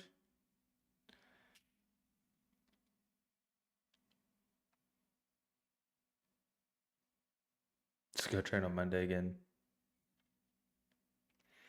Who is that dude in his corner with the black jacket that just shook hands with Joe Rogan? Who the hell is that? Dude keeps chewing his gum. So you got Joe Rogan, two dudes with caps, and then some dude with a black jacket on. Who the hell is that? I swear I've seen him somewhere before.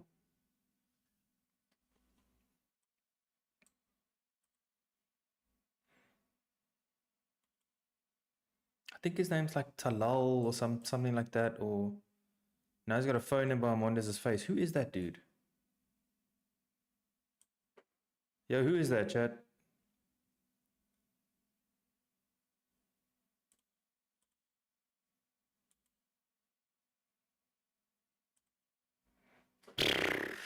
Mark Zuckerberg acting like he doesn't see the camera. It's so weird because I don't watch like American football or anything like that, and they keep showing these American football dudes, and I have no idea who they are. There's Diego Lopez.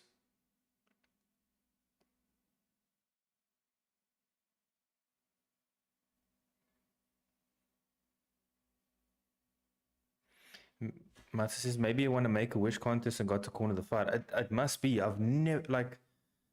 I mean, he seemed to know a little bit about fighting because he was the one that was instructing him. I swear I've seen him somewhere before. I think you might be right though. I think he did win a Make-A-Wish contest.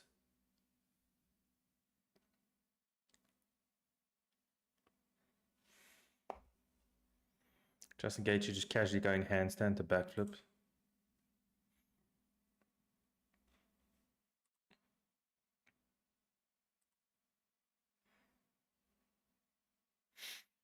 All right, who you guys got in this fight? Fiziev is a favorite, which is mental, on 2 weeks' notice.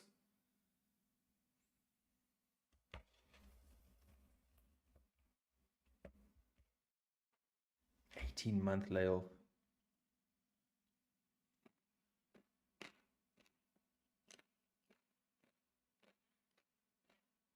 Matsu says, I hope Gaethje's his usual self. I hope so too.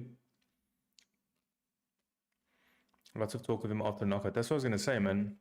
After a vicious knockout like that, usually people aren't the same, but I'm hoping it's enough time for him to have recovered, but it did show that he is susceptible to getting knocked out. We are getting more football adverts. Champions League.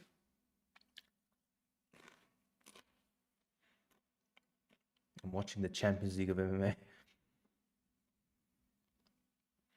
Yeah, I hope Gaethje's himself. Oh man, if Fiziev wins this, then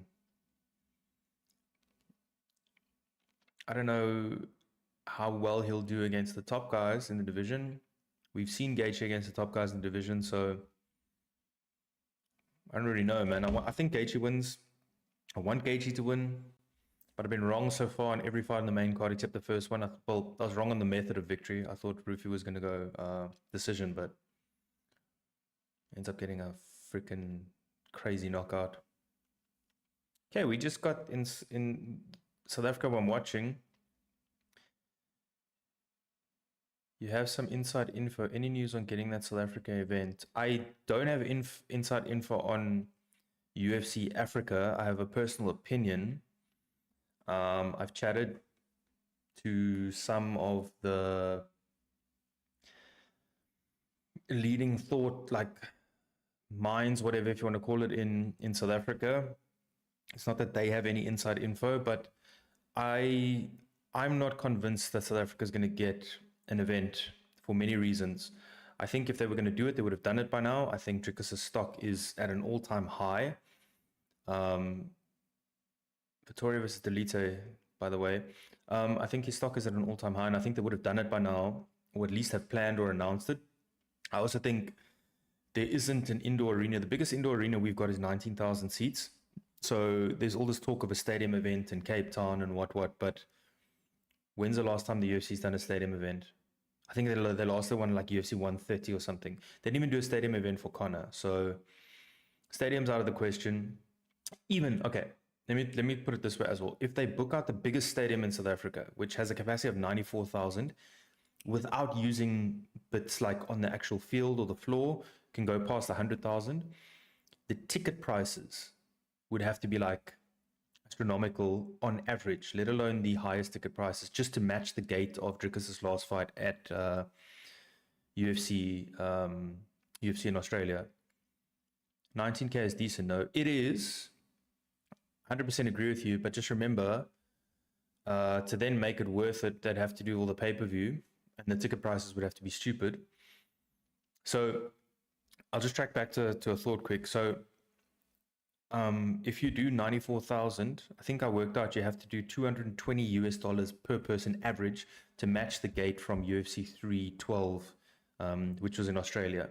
Now, if you then do 19,000, you divide it by 5 essentially. That's, what is that, $1,000 average per ticket, which South Africans just would not be able to afford. Also then, yeah, the start time would be different. I think the South African government or the Ministry of Sports or whatever would probably have to fork out quite a lot of money.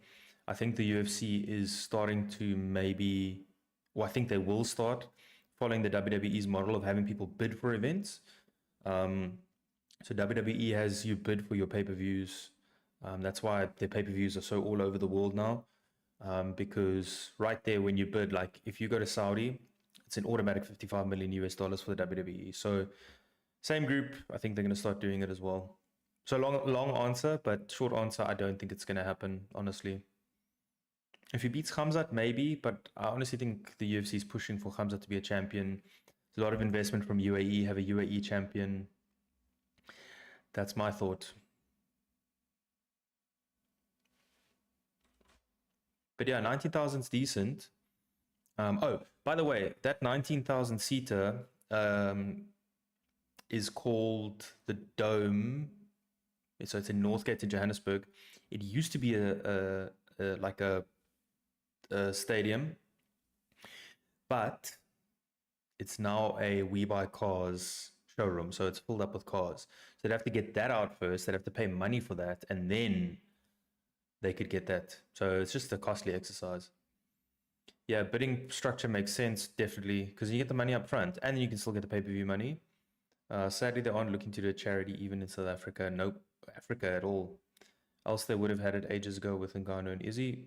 I agree. And they would have had Drickus and Izzy headlining UFC Africa, which would make the most sense, and they haven't done it. So it's good to be optimistic, but we got to be realistic, and I don't think it's happening, unfortunately. Man, I hope we get this Gaethje. The one that's just knocking everybody. Oh, that Tony Ferguson one was hard to watch, eh? Especially with no crowds. You could hear every single shot.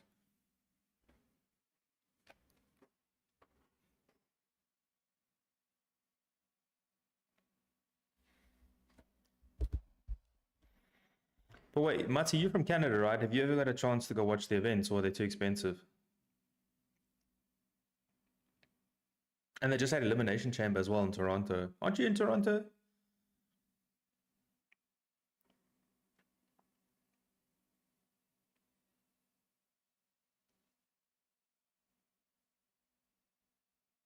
Is Fiziev coming out to this music? Must be. Fiziev looks like a freaking Viking. I'm thinking of going to the Montreal event. Yeah, man. Go for it. I would. Yeah, you saw DDP Strickland. Yeah, I remember that. In Toronto. Go to the Montreal event, man. Hopefully there's no Montreal screw job. Who's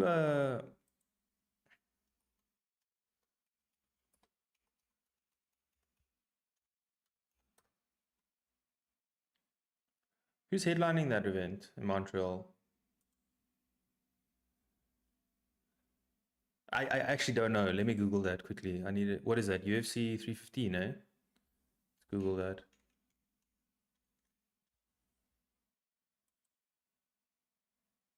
Jack Della Maddalena is headlining that event. Okay, who's he fighting? It's that same dude. What? It's that same dude that was in what's his name's corner?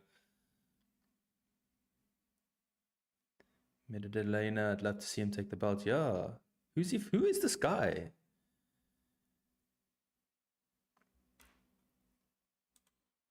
Who is this guy? Honestly, that Make-A-Wish is a Make-A-Wish dude.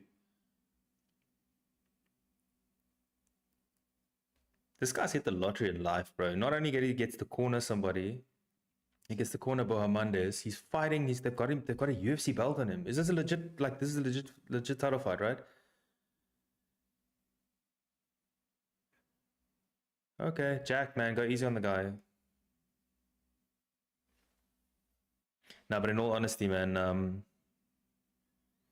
I don't know. They let anyone fight for belt these days. Yeah. Valentina Shevchenko, Fiorot, of course. How is Kutaliba fighting on the main card?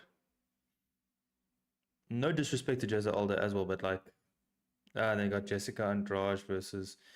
Man, how you got Gilbert Burns so low on this card? Alexa Grasso way down.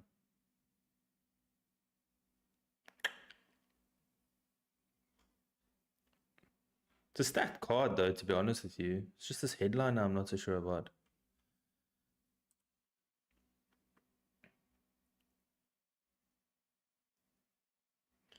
Yeah, what are the ticket prices like?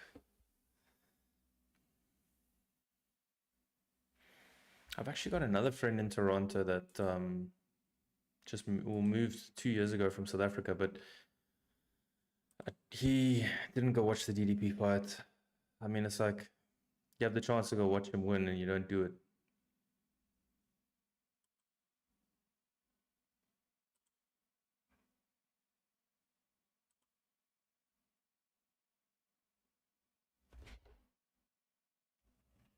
I think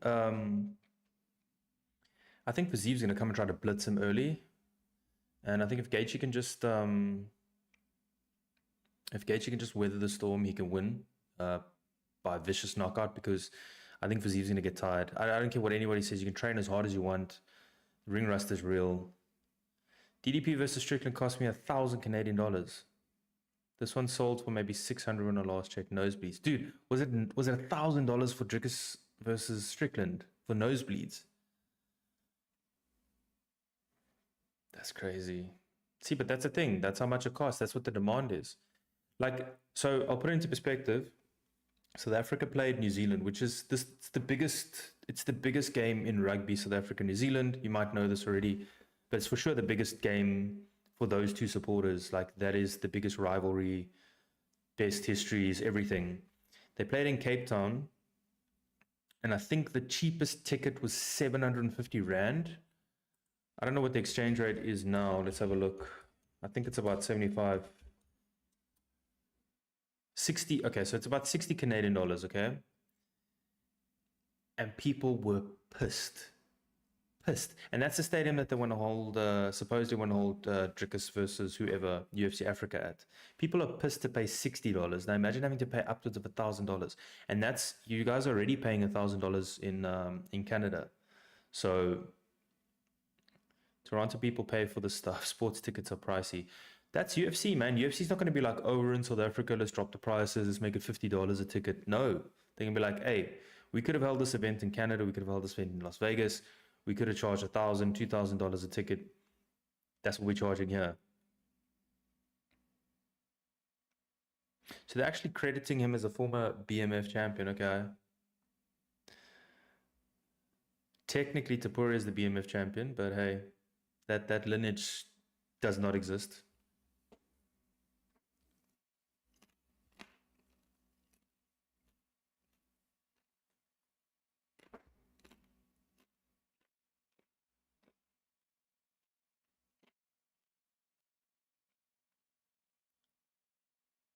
Dude, Cormier's keys to victory are a joke.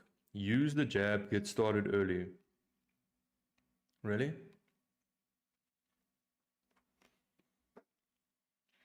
Gaethje does look nervous though. It was a tough first fight though. Please explain to me how Justin Gaethje is the underdog in this.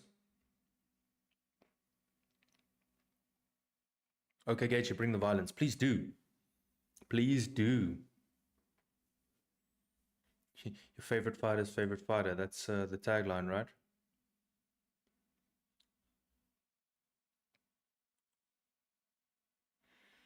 All right. About to get started. Finally got a timer. And my eyes are itchy as hell. It's early morning.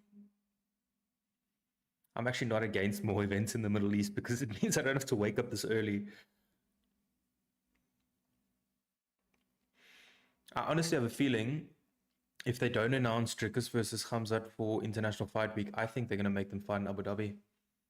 Or is there a Saudi event coming up? But I think they're going to make them fight in UAE. I think the chance to have a UAE fighter become champion, and not just become champion in UAE. I know he's just got his UAE passport, but I think they're trying to build towards that. That's where all this investment from the UAE's come in MMA, is to have a champion. So I think it's going to be in what is it, in August in Abu Dhabi? That's my feeling. I think they're going to make Islam Makhachev, or hey, maybe John Jones Aspinall headlines International Fight Week. Fiziev looks in really good shape. He's already breathing heavy though. Breathing heavy is from the entrance.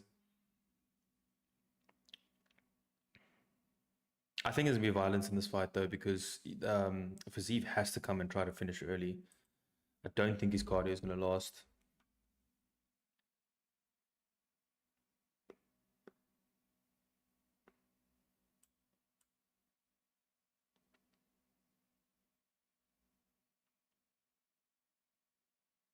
I know they want Khamzat in the US, at least Dana said, so probably want to sell him locally. Yeah, US is their biggest market, and he can go to the US now, so...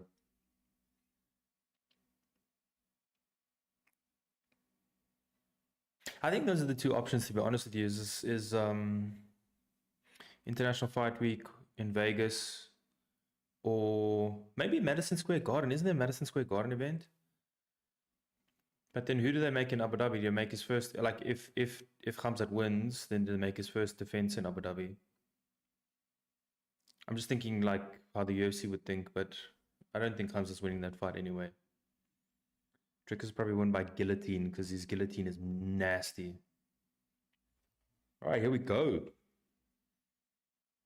What is on Fiziev's back? Did you see that? Cameron Neesmith says Justin by TKO in round 2. Probably. Especially if Fiziev tries to blitz him in the first round and gets tired. Here we go.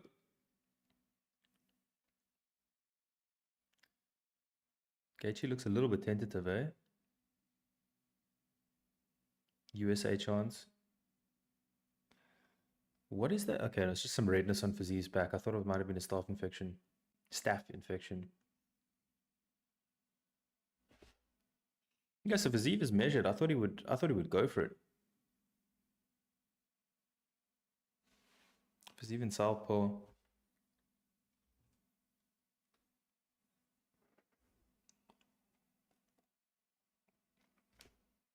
Ooh. That was a takedown, wasn't a knockdown. Fiziev got him with one hand behind the leg. Gaethje just like, ooh, nice knee by Fiziev. Gaethje just, another nice knee by Fiziev. Gaethje just bench pressed him out the way. Fiziev about to take him down again. Gaethje rolls out of it, about to get on top. Fiziev looking for a reverse triangle here. That's really nice. Hit him with body shots. Nice. Elbows to the ribs. Fiziev could submit it. Like, it's going to be really tricky to submit him here, but it's not a comfortable position, and you can't see where the shots are coming from. Justin needs to explode out of this. Hit him with shots, Fiziev. Get him to the body. It's not comfortable, but Gaethje's out. Gaethje, oh, nice knees again by Fiziev. Fiziev doing really well in the beginning here. I'm shocked that he was trying to take him down. I guess it's to keep him guessing though, so he can go for shots on the feet. Fiziev hit him with that left. Gaethje looked unfazed though. I just hope Gaethje's bar for getting knocked out hasn't shrunk. Well, it would have shrunk a little bit, but I hope it hasn't shrunk too much. Gaethje looks very like curdled up, eh?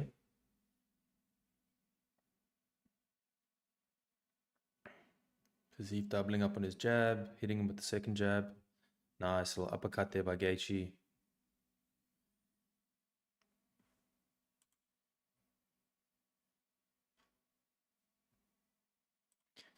I'm not a jiu-jitsu guy, but he's teabagging a legit sub. Dude, that's not even the worst positions you get in jiu-jitsu, dude. People will literally sit on each other's faces. No homo, like, it's bad. And the thing is, you're not supposed to panic when you do jiu-jitsu. You're not supposed to panic on the bottom. You got to sit there and try to breathe. And when you breathe, you're like nice big breaths, but someone's got their freaking crotch in your face, or worse.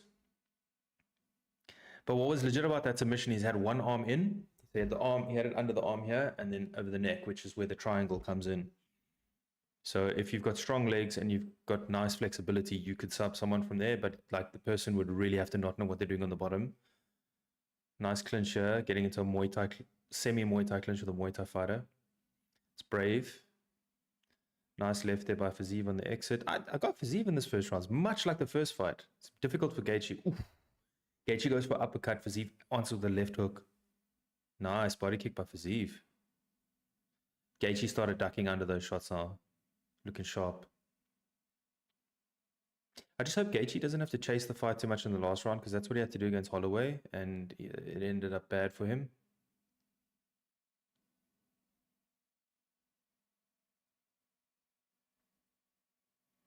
One minute left.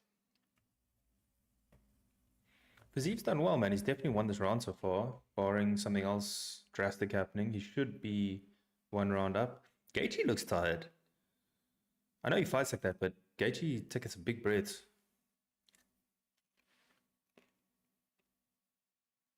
That was an odd slip by Fiziev. I hope he hasn't hurt his knee. Gets hit with a nice right.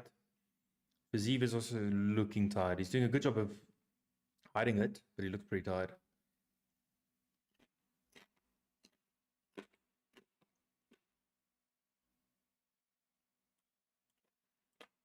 The commentators are also saying it looks like he might have hurt his foot, Fiziev. I think it's his knee. Gaethje shot from like the other side of the octagon there. Yeah, Fiziev is definitely tired.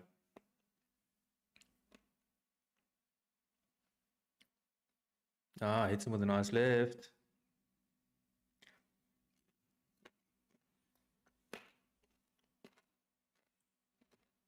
All right, into round one.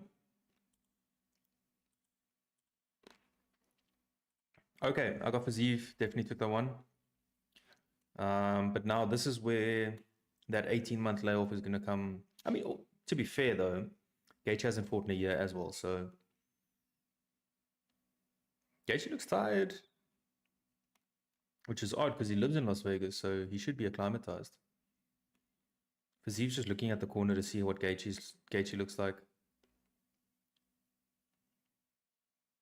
Fiziev being told to measure his strength.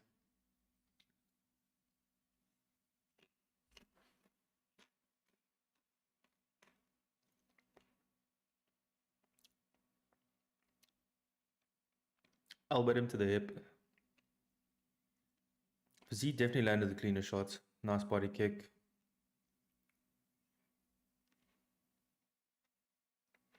I like the knees on the exit. Round two about to start.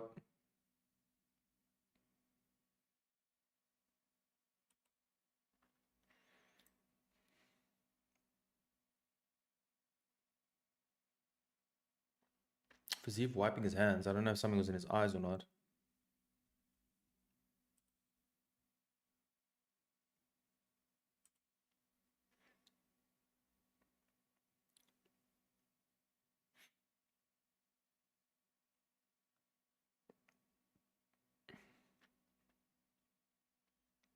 Man, I don't know if this fight, I can't see it's going, nice, Gaethje. Okay, it's just some skin ripped off of his foot. But the way he reacted, I swear there's something wrong with his knee.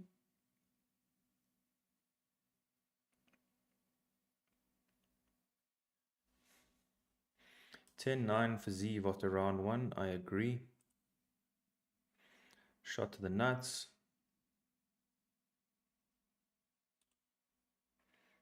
Okay, there's a stoppage.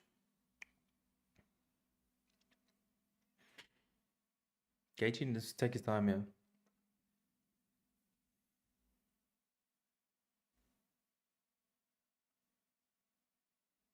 Yeah, that was a heavy shot to the nuts.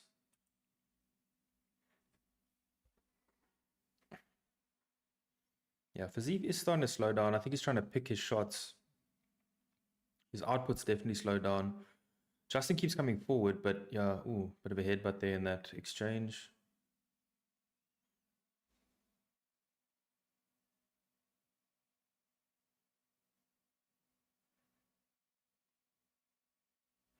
Yeah, I think like I mentioned in the beginning, I hope I don't put the jinx on Justin now, but I think as the rounds go on, Fiziev's going to tire after that early blitz, which it seems like it's starting to happen. It is swinging towards Gaethje, and Fiziev is getting hit a lot more, especially with that overhand right. It's like semi-flush. It's not all the way flush, but semi-flush.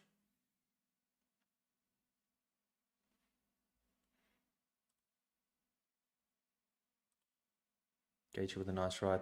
They're like bumping heads or coming close to it every time they exchange. Gaethje faking a knee, going for a 1-2. Gaethje landing 100%, man. He needs to wear him down and keep wearing him down. Push the action. He doesn't have to go too crazy because he is, I mean, he's winning this round, but yeah, you don't want to leave it up to the judges ever, let alone give Fiziev a chance to knock you out late in round three. Gaethje needs to mix it up just a little. I just want to see him mix up a little bit more. He's a little bit predictive. What the hell happened there? Fiziev was like, looked like he, ooh. Big shot there by Fiziev. Gaethje ate it though. Man, what a fight. We needed 2 entertaining fights. We need 3 entertaining fights and 3 results after that Lucinda versus Lemos. I think each round of boringness needs an entire fight after it to just make up for that. There's going to be a headbutt here or something because they're coming way too close to clashing heads every single time they... Justin Gaethje... Okay. Just watch this now. Justin Gaethje is telegraphing, ducking out the way, and I'm expecting a knee from Fiziev. He's picked up on it. Watch this. Gaethje ducks to his left every time. Fiziev's going to try hit him with a nice knee on the right side. Ooh. Nice left there by Gaethje. Okay, so Fiziev's trying to uppercut him on that side now. I think if he throws a knee on that side... No, hits him with a knee. See, I told you. As I said, he hits him with a knee. Gaethje's... Oh, Gaethje hits him, drops him. Fiziev looks okay, though. These are some big shots now. Fiziev's got an underhook. He looks to get back up. I was just about to say Gaethje's telegraphing everything, and Fiziev picked up on it. And as I say that, he gets dropped with a nice overhand right. I think Fiziev's recovered. We won't know until we see him back on his feet. Or on his back, maybe trying to... Okay, if he tries to get up here, I think Fiziev would have recovered. It's only 35 seconds left, though. Yeah, call that knee. Yeah, it was a nice little uppercut. Dirty boxing. Yeah, you can just... So, let's see what Fiziev takes a right. Okay, Fiziev looks to have recovered. Gaethje's still telegraphing that, like, ducking into stuff. So, nice. Head kick attempted by Fiziev. Last 10 seconds. Ooh, just misses with a head kick. Gaethje. 4, 3, 2, 1. What a fight. So why I said I think he's going to hit him with a knee. 1-1 Matsu. Yeah, that was a 10-9 for Gaethje. I don't think it's enough for a 10-8. So 19-19. Fun fight, yes. We need a finish here again. That Lemos Lucinda fight was boring as hell. So you could see... Oh, nice dirty boxing uppercut. You could see when Gaethje ducked down like that, you could see it click for Fiziev. He kind of looked and was like, okay. That's why I thought he would time it. Because he did pick up on it. 1-1, definitely. Momentum in Gaethje's corner. Gaethje staring over at Fiziev to see if he's hurt or not. You can finish him by being sharp, Trevor Whitman says. I think Gaethje can just... Doesn't have to go too crazy. Gaethje can definitely finish him here, but there's always that threat, man. Fiziev's a beast. 1-1 heading into round 3. This could go either way, so Gaethje can't be too reckless. But Fiziev looks really tired. Going southpaw to try to put him off.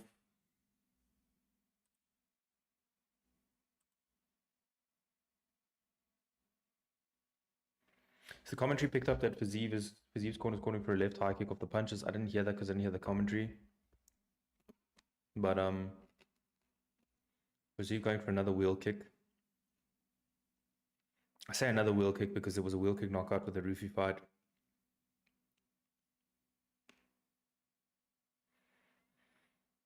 I'm really impressed about Fiziev coming off off of 18-month layoff after a huge injury. Nice inside leg kick. Gaethje's still ducking down, man. I don't like that. They need to change it up. Ducking down again. Nice elbow there by Fiziev. Gaethje needs to be careful for that knee. It's still there.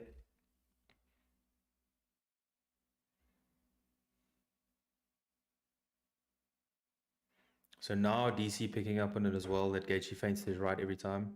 Ooh, nice overhand right. Onto the left by Fiziev. Even in that left, ooh. Head kick instead of a knee there. Gaethje's eyes not doing too well. 3 body shots by Fiziev. Listen, Gaethje still ducking down. Nice left by Gaethje. Nice uppercut by Gaethje. Nice knee by Fiziev. Answered by Gaethje with an overhand right. Ah, Justin. Fiziev is a total stud, man. 18 months off and you fight like this. Dude, Gaethje is so... Dude, Gaethje's going to get hit with that knee again, I'm telling you. He keeps going down to the right like that. Either with a knee or a kick, I'm telling you. See, so Fiziev's just throwing it at that level because he's expecting Gaethje to go down again. 2 minutes 44 left in the round. I haven't started the timer yet. Okay, my bad. This fight's been so exciting, I haven't even started the timer yet. Close, but Fiziev winning at the moment, in my opinion. Yeah, I do agree with you there. Gaethje's got to do something different here. Nice clinching. Those uppercuts. Fiziev should exit with some shots and then just... What the fuck was that, dude? Head kick in the clinch by Gaethje. Dude, these guys are tired, though. These guys are super tired. Gaethje pulling back, yeah. I think Gaethje might try to steal this one with a takedown. I don't think it's in his nature, though. Gaethje with some nice uppercuts. Again, Gaethje almost slipped. And even when he slipped, he feinted to the right. Nice overhand right by Gaethje. Gaethje's starting to take over for sure. But I still think Fiziev could be winning this fight.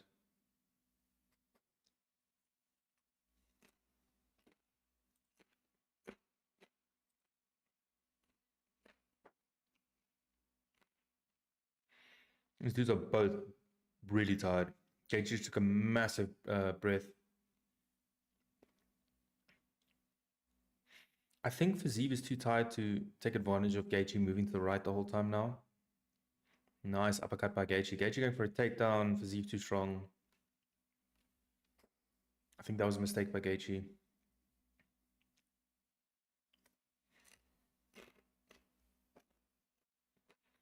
Gaethje giving everything in the last 45. So Francis, I agree, but I think Fiziev could be winning this fight. Like, depends how the judges score it.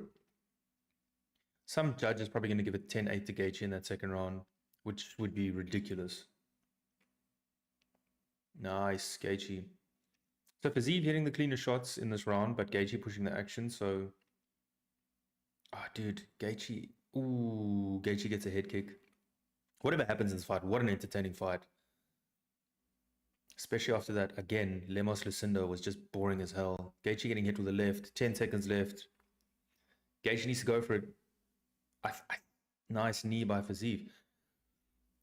End of the fight, man. Close fight. I don't know who... This could be a split, yep. This could be a split decision. I honestly think Fiziev did enough. Honestly.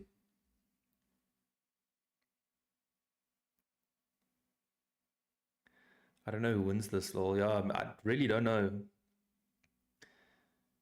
Deserves a draw, perhaps. It's tough to get a draw, though. Because you'd need a 10-8 round. You'd need that second round to be a 10-8 and Fiziev to win rounds 1 and 3. So, it'd be difficult. But I honestly think a fight like this, I think they should have a 10-10 round available. I don't know which round would, I mean, the third round may be a 10-10, but like, just so that on the balance of things, this fight's a draw for me, honestly.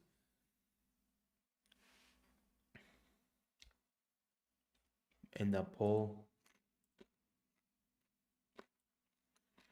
I mean, Justin did drop him in the second round, so they could score that at 10-8, but I don't know. Maybe a majority draw, maybe. So if they got one judge doing a 10-8, another judge getting Fiziev winning, and another one, so 10-8 for it to be 29-29, and then one judge for each of them, it could be majority draw.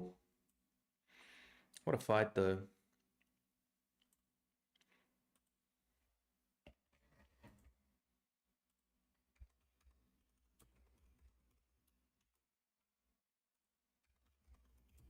gonna start the poll for the next fight so long.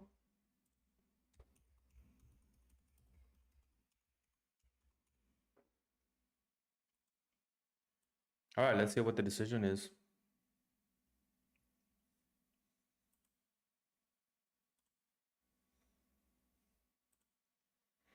Official decision. Let's hear this. All three judges. 29-28. Did Fiziev win? Justin Gaethje. I don't know. I don't know. I mean, I can see it going both ways, but yeah. Fiziev, man. Joe Rogan trying to close, but that seems fair. Yeah. Joe Rogan's such a weirdo. Why are you sticking a mic and having a private conversation? Now they're gonna pretend like Joe Rogan hasn't just stuck a mic in between the two of them while they're having a private conversation.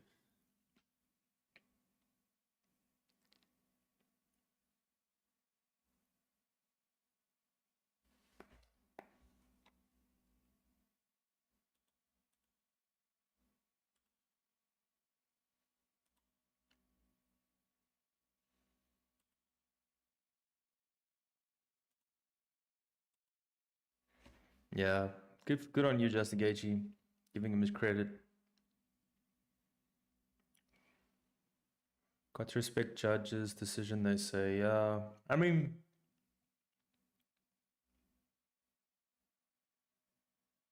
yeah, I'd like to see a third fight. I don't care that Justin Gaethje's won both. I'd love to see a third fight. Sadiq Yusuf said they should fight once a year, but I mean, I don't know why they didn't make this 5 rounds. How come they didn't make it 5 rounds? It's a co-main event. Like, I know it's not for a title, I guess, but this kind of thing could have been a 5-round fight, honestly.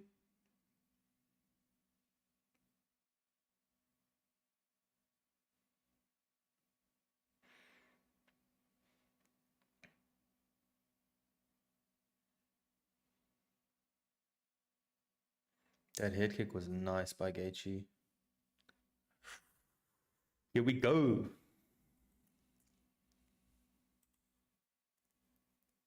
Here we go next for Pereira Ankalaev. Who's Gaethje going to fight next, though? Because he's number 3 in the world. He just beat the number, 11 in the world. So above him, we've got, Islam. Why can't I remember the lightweight rankings? Let's go have a look. Is Dustin still in the rankings?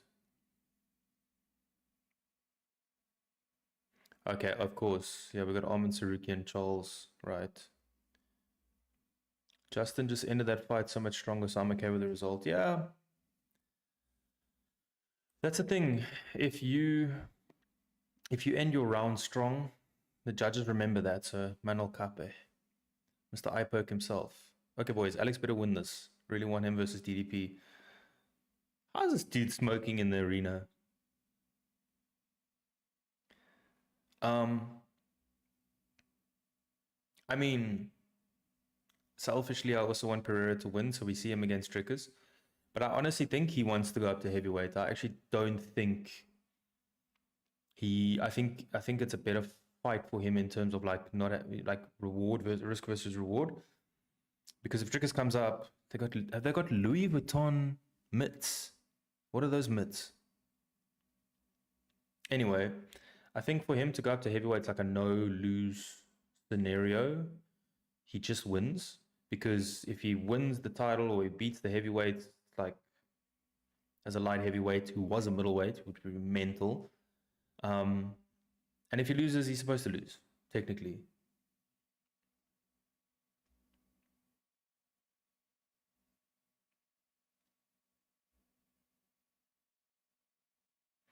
But I think, yeah, I'd love to see him at heavyweight, but Arsenal probably ragdolls him. I 100% agree with you. But I think the UFC makes Pereira Jones. Honestly, lets Jones retire, go off into the sunset, and then has Aspinall, and then maybe Pereira retires.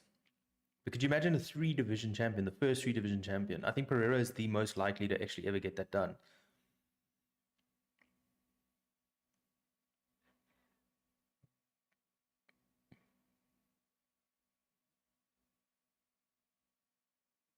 This film is not yet rated. Novocaine.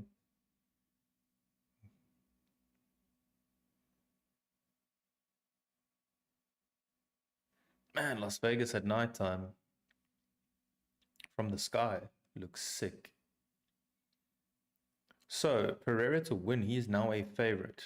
I don't know why they put KO, TKO, and DQ together. I mean, the chance of someone winning by DQ is so much lower than any other method, so they should actually have DQ like higher odds.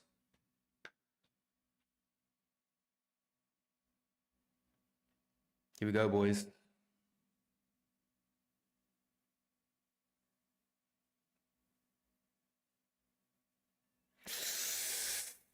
I'm nervous for this fight, man. If Ankalaev just decides to wrestle, Pereira's gonna have a long night because Jan Blachowicz had like a lot of success and could have won that fight just because of his wrestling.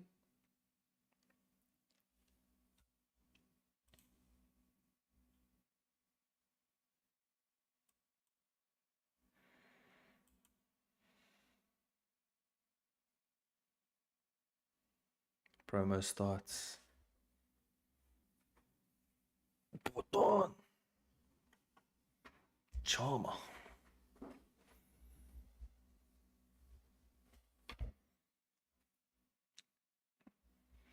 Pereira doesn't have long left in the UFC. He's like, what's he, 38 now?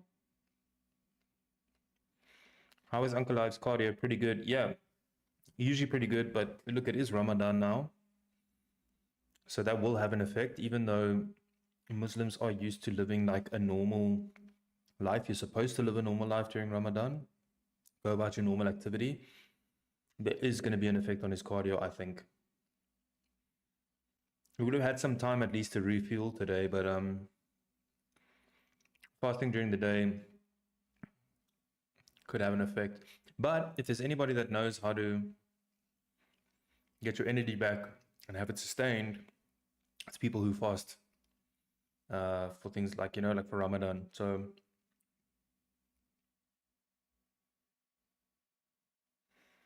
Dagestan. It's weird how some Russian fighters are allowed to fight in the US and others aren't, eh? I think the block took effect and then they said anyone before could go and anyone after can't. Ankalaev is a beast, dude. Decent striking. I chatted to some coaches though, like some high-level coaches, and they reckon he's not dynamic enough, and they think Pereira is going to win. He's not dynamic enough on the feet, but if he takes it to the ground, man, my opinion, I think he wins. But I think for Ankalaev to be champ would be a bit of a disaster because he doesn't fight often enough.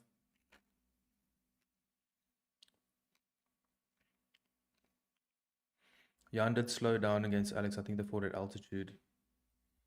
He slowed down big time. That's the only reason why he lost. Where did they fight? Let's have a look, actually. I think it was Colorado, right?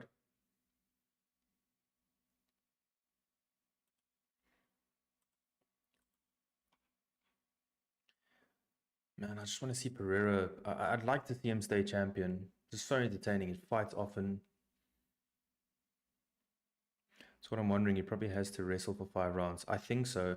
Ankalaev saying he's going to stand with him, I think is bullshit. Jan Blachowicz, they fought, yeah, okay, so they fought in Utah, so yeah.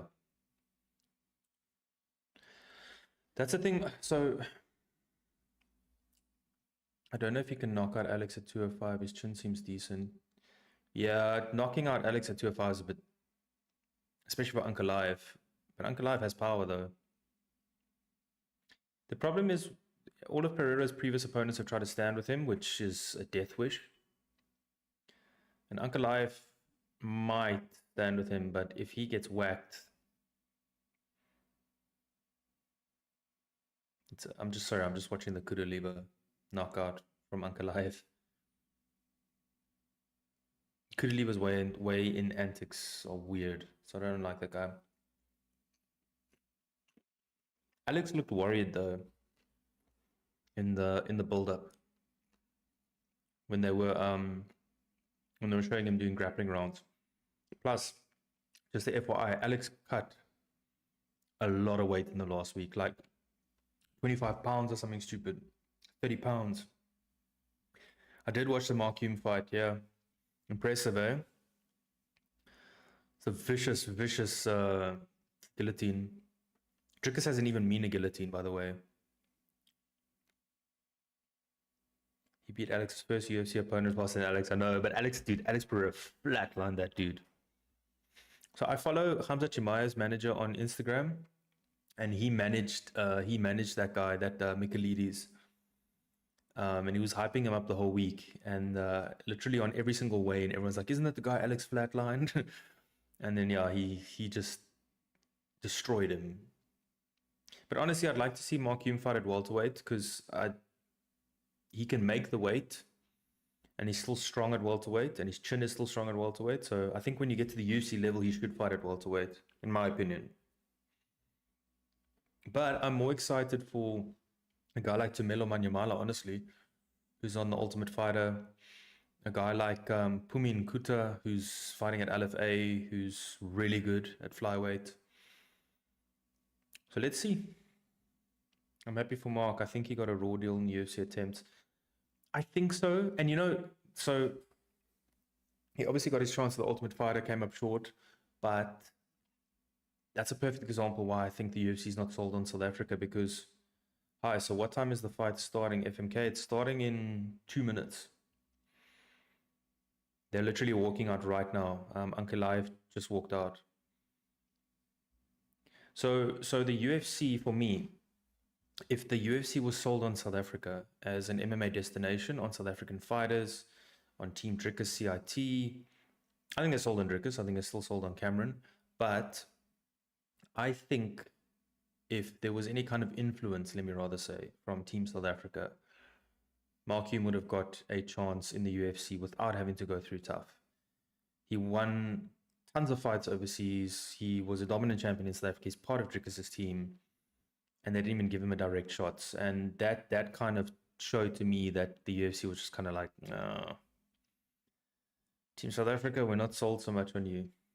And then by virtue, UFC Africa. So back to our earlier conversation. I don't think UFC Africa is happening, unfortunately. Without some major money being paid. I'm going to turn up for Alex Pereira's walkout.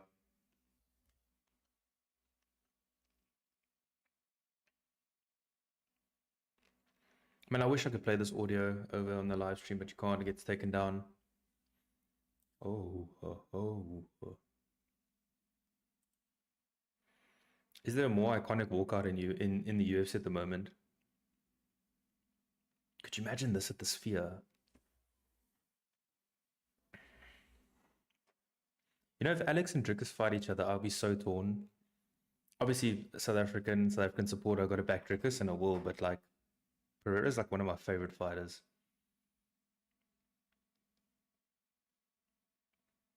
Here comes Porton.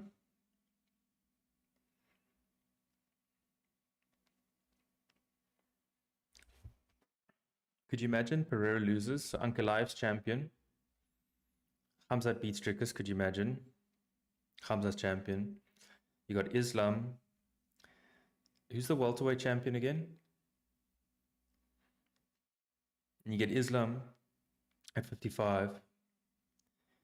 And those three just fight once a year. I think it'd be UFC's worst nightmare. Who's the welterweight champion? Here comes Poatan. Yeah, we'll be sad when Alex is done. His fights are always fun, yeah. And I think if Ankalaev takes him down, hold on, here comes the arrow.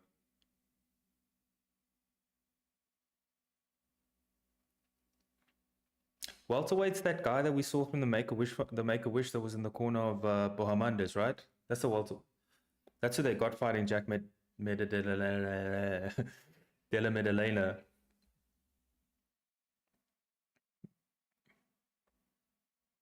Who's that, Francis? Who's Bilal? Bilal who?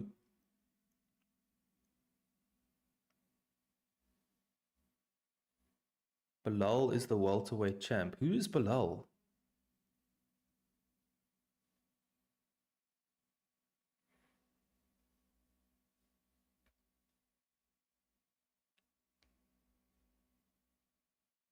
Bilal. Let's Google Bilal welterweight.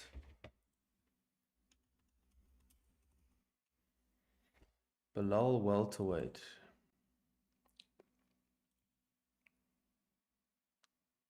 Bilal Muhammad. Okay, Bilal Muhammad. Bilal Muhammad, born July 9th, 1988, is an American professional mixed martial artist who currently competes in welterweight division of the Ultimate Fighting Championship, where he's currently the UFC champion. As of February 11th, 2025, he's the number 7 in the UFC men's pound for pound. I've never heard of this guy before. Who the hell is that?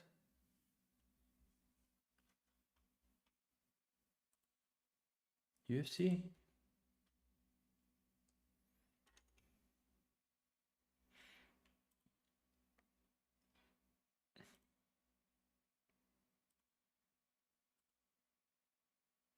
He's okay. He's that drunk guy that said he could beat Drickus, right? Guys, of course I'm kidding. I know who Bilal Muhammad is, man. I'm just joking.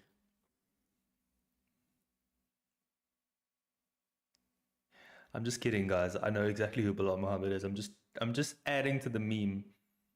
Been having a bit of beef with Drickus, yeah. But I mean, Bilal. I've got a couple of videos on my. I do a weekly Bilal Muhammad drunk watch because the shit that guy says, he must be drunk when he says it.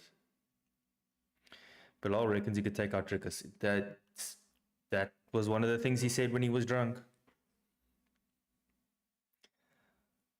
I love when they show Pereira just staring at his opponent like that. I think Ankalaev's going to go straight for takedowns. Pereira can stuff the takedowns for sure in the start, but like, can he do it for 5 rounds is the big question. I'm joking, guys. I know who Bilal is. They actually finally put the Palestinian flag under his name. I know he was very unhappy at that.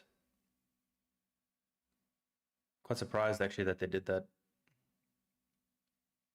I've got no issues with anybody or anybody's flags or whatever, but I thought the UFC would be like, not our thing.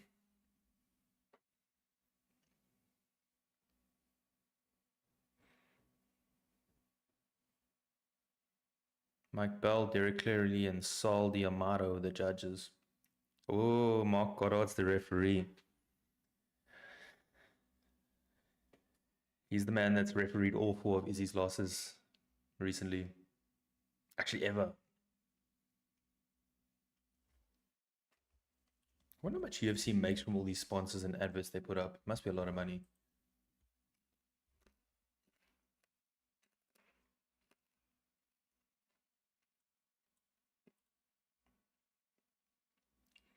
Here we go. Poatan hasn't moved. He's just stood there. He's probably resisting the urge to say, Chama. I get you, yeah. Dude, if I ever got to meet Bilal in person, I'll just be like, what's up? What's your name, man? Very nice to meet you. And be like, Bilal. Be like, cool, man, Bilal. What do you do? Nah, I'm joking. I would at least just give the guy respect, man. He is a UFC champion, but still, he's drunk half the time.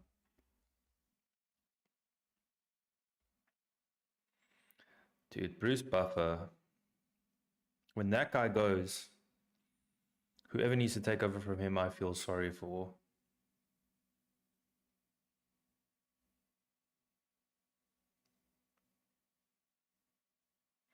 Dude, I swear Poatan is like resisting the urge to say Chama every time. Did you see the octagon with Brazil's flag colors or colors on the one side and Russia's on the other? Looked like a South African flag all the way around. It's crazy now. He's underdog, Ankalaev.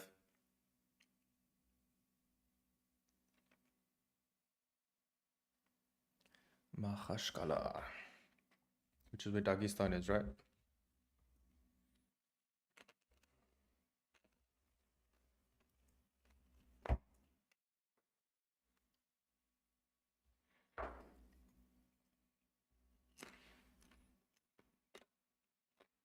Ankalaev's been introduced.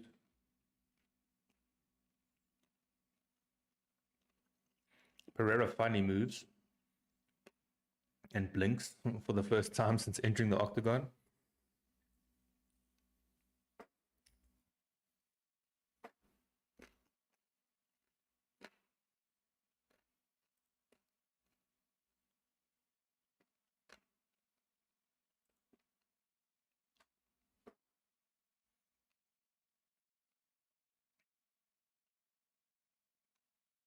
Man, these introductions take forever. Like if you warmed up in the back and you stand in this octagon for about 10-15 minutes,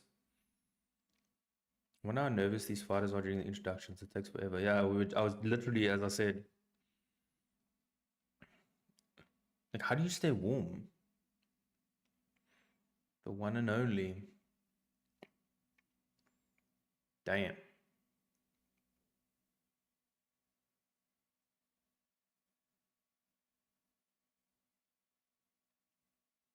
He got the privilege. What? Mark Goddard being. I reckon Ankalaev will take this one. I mean, listen, man, Francis, if Ankalaev goes to wrestle with him, it's going to be tricky for Pereira. You know, you can stuff 1 or 2 takedowns, but like if you get relentless takedown attempts, and plus the Dagestanis have a different way of wrestling. They don't just hit you straight on. They wait to see what resistance you give, and then they start to pivot to one side. Whereas someone like Jan Blachowicz, for example, just goes straight through, so you just sprawl straight back. Yeah, Ankalaev's definitely shooting here. You can see it.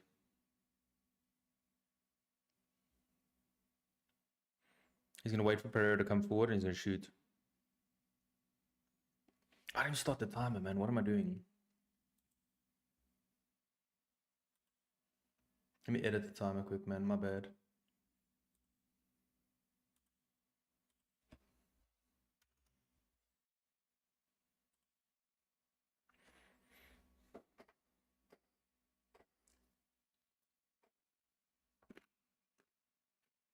Pereira staying at distance, faking kicks.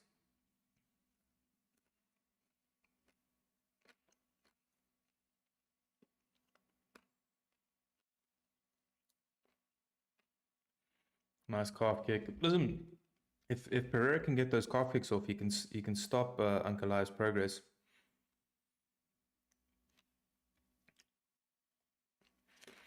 Ankalaev's front leg already red.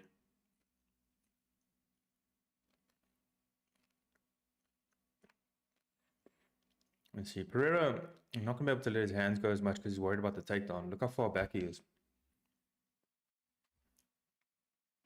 Nice calf kick again by Pereira.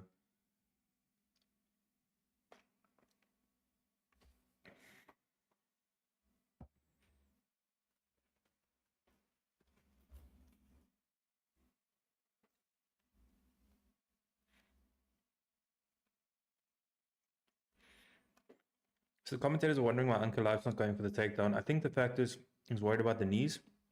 I also think he can wait for Pereira to come forward and shoot the takedown and time it nicely.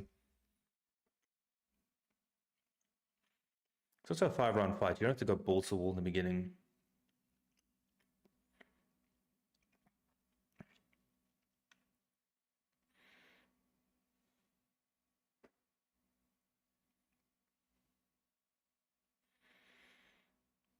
Ankalaev still standing with him. Okay, he's starting to push forward now, Ankalaev. Could you imagine the scenes if Ankalaev knocks him out?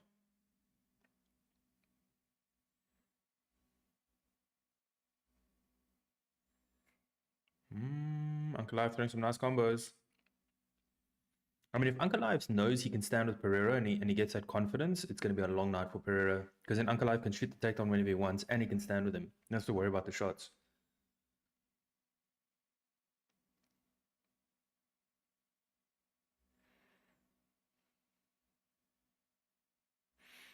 Nice leg kick there by Ankalaev. This is gonna be I think it's gonna be a long fight.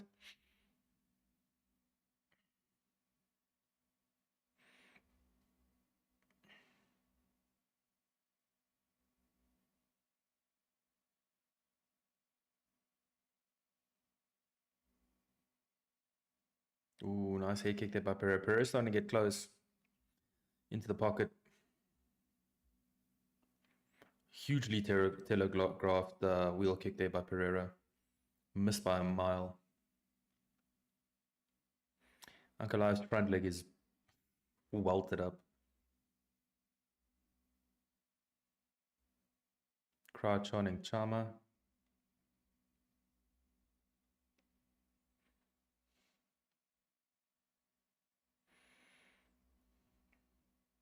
Okay, head kicks blocked there by Ankalaev.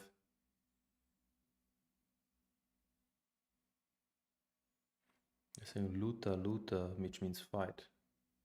Portuguese. I think Ankalaev might try to steal this one of the takedown in the end because it has been quite a close round, which I think Pereira is definitely winning. Nice stabbing body kick by Pereira to a leg kick, which Ankalaev answers with a 1-2. To Ankalaev's credit, he hasn't spammed takedowns. He's actually gone and stood with him. Ankalaev's major weapon is that straight overhand left.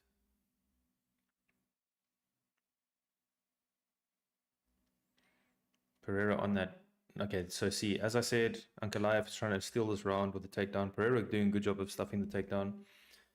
That is takedown attempt 1 of many, I believe. It's not just whether you can stuff the takedowns, whether you can stuff continuous takedowns. 8 seconds left.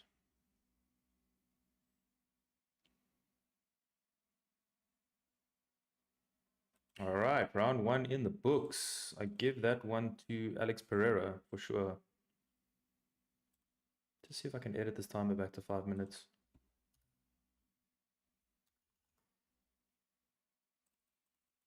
They're saying don't let him kick your front leg. 10-9 to Alex, yes. They're saying he's much slower than you to Ankalaev.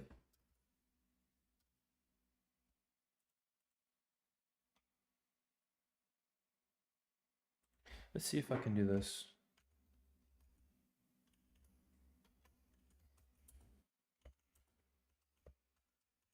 Edit this timer.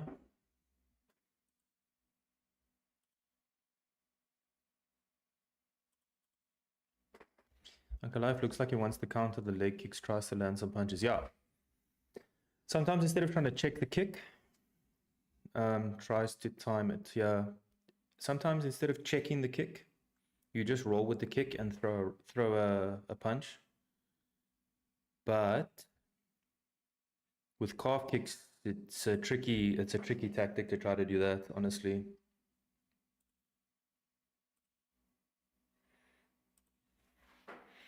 Poatan leaning back a little bit, so he's got to be careful. Ankalaev's corner believes he is faster, so he is going to try and let the hands go. FMK says, hope Alex wins, so do I. I don't want to see a champion fight only once a year, which Ankalaev probably will do. And I would selfishly like to see DDP and Alex. Or John Jones and Alex. I don't really care if it's going to be one-sided, but he manages distance well, does Ank. Yep. I also see Pereira leaning back a lot. I think he is worried about that overhand left, which is Ankalaev's biggest weapon. But leaning back like that's not a good idea because you are susceptible to getting blast doubled. Not that Dagestanis do that much. Pereira throwing a lot of feints. You know that overhand left piston's coming. Nice teep. Nice teep there by Ankalaev. Listen, man, if Ankalaev does keep the standing, props to him. And even more props if he wins by standing. Head kick stumbles Ankalaev a little bit. Ankalaev answers the body kick, which is blocked.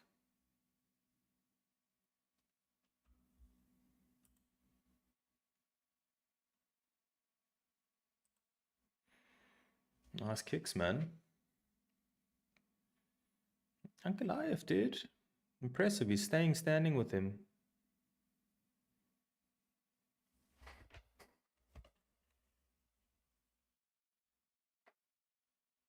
Wow. DC starting to say how much they glaze Pereira. Really admitting it now.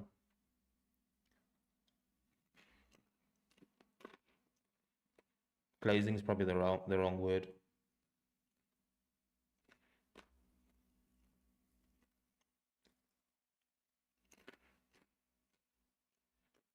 Nice right by Ankalaev.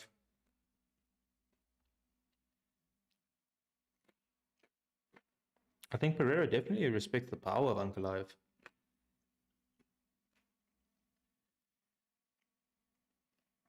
I wonder if Ankalaev's going to start mixing it up though. Because realistically, as well as he's done, this is not the best strategy long term.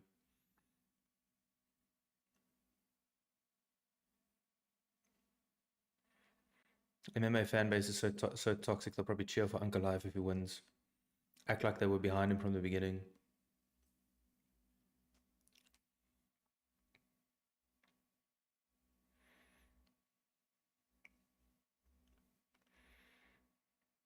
Nice. Head kick there. Ooh, nice 1-2 by Ankalaev.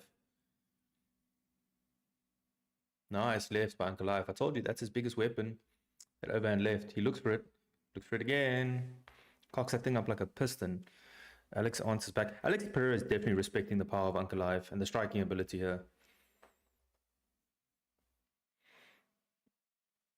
DSTV on what channel is it playing? I don't know if I have the same. Ooh, nice left. Ankalaev's hitting him with some shots.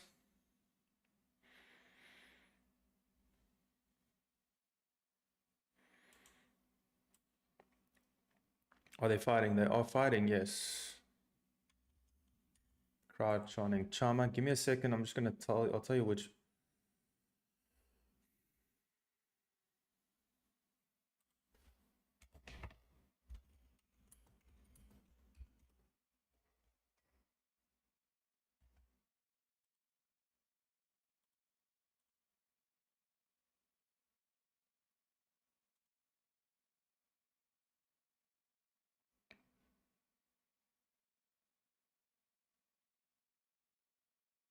Ooh, nice left there.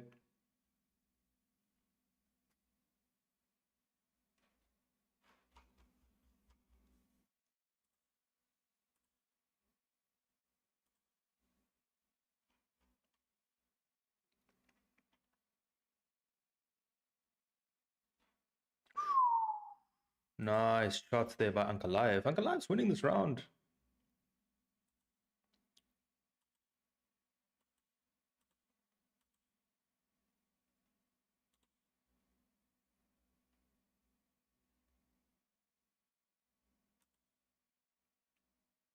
Channel 208, Supersport Variety 3.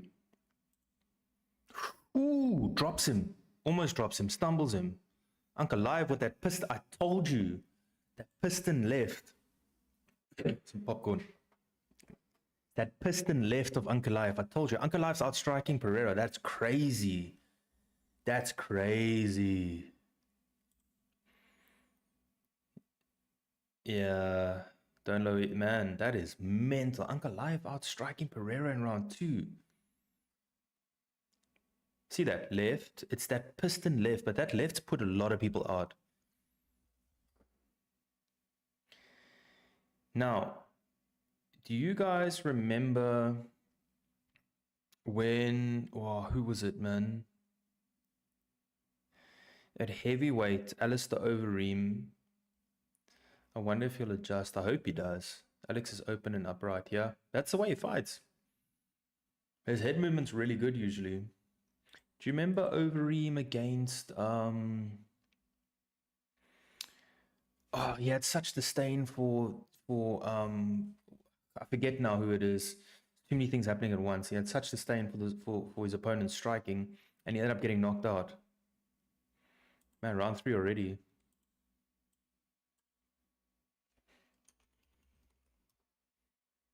Ankalaev needs to push, man. Ankalaev's...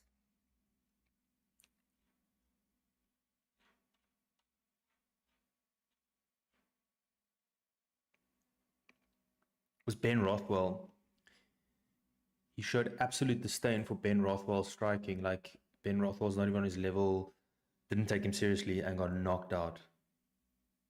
I'm not saying that's going to happen now, but like, yeah, Pereira needs to adjust. He needs to change something.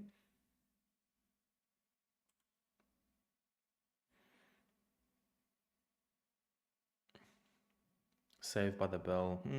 Maybe not Tracy Cortez. Ankalaev just dominated that second round. We might be hearing a new tonight, people. Henry Cejudo, the king of cringe. But yeah, Ankalaev, dominant second round. Piston left, look at that. Straight left, I told you, that's his biggest weapon. Yeah, 1 round each. I think Pereira's got a better range that he needs to use. He needs to stop trying to get it on the inside. He needs to change something up because Ankalaev's hitting with different angles, level changes. Ankalaev now the favorite. Ankalaev really is sticking to his word and standing with Pereira.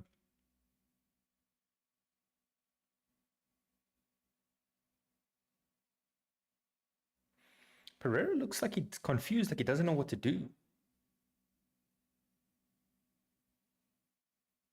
I don't know, man. Dricus versus Ankalaev just doesn't have that same attraction to it, you know?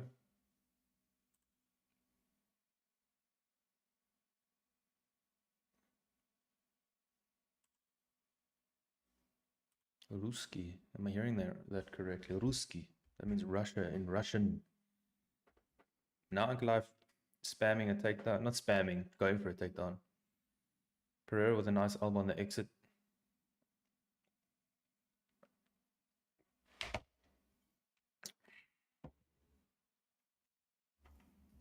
The thing is, right, this is MMA. He can't be shocked that people are trying to take him down. You have to mix it up.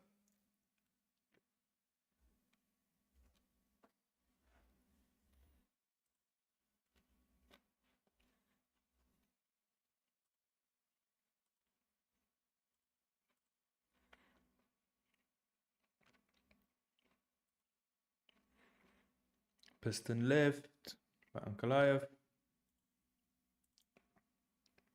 Weight cut affecting Pereira. I don't know, man. I don't know. Maybe, I mean, Ankalaev's just good, you know? But he did have a big weight cut, honestly. Nice knee by Ankalaev now in the clinch. Listen, if Ankalaev pushes him up against the cage, he's going to wear him out. He's going to wear the shit out of him. Ankalaev doesn't need to. Ankalaev, Pereira looking for a trip. That was nice. Almost got it.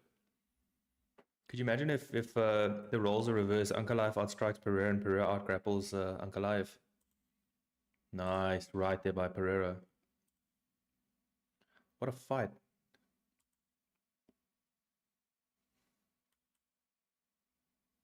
What a fight.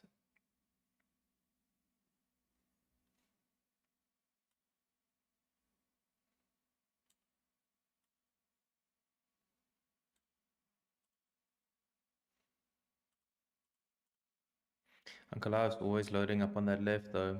That's his money shot.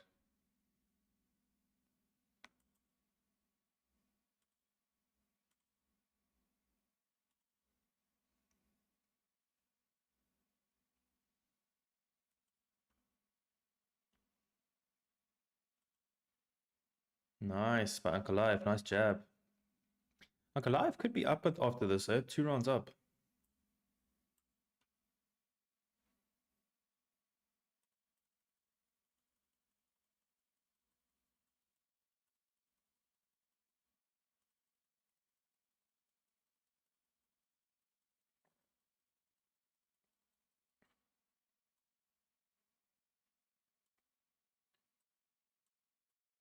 See, like when Dricus fought Adesanya was super tired. And it's because he was fighting on the back foot for the first time in a very long time. So I think the same is happening to Pereira in this fight. Man, round 3 is done in the books. I give that to... It's tough to score, man. I don't know. Who you guys give that to?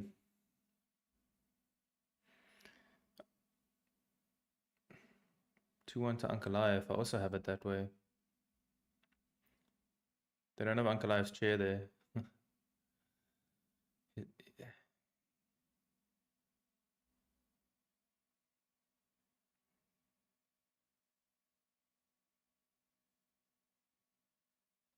They're wanting Ankalaev to counter now, which I don't think is wise. Just let him push forward.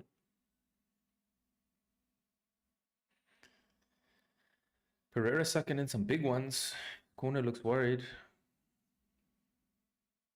Pereira looks like someone who could be low on confidence, you know, for all of his like bravado and confidence and stuff that he shows. Like he looks like someone in the fight game, at least, that could, like, they look like they need to give him motivation.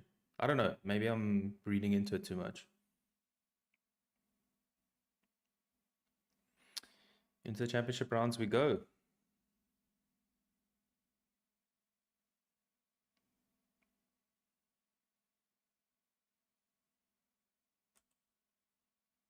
They're not breathing heavy.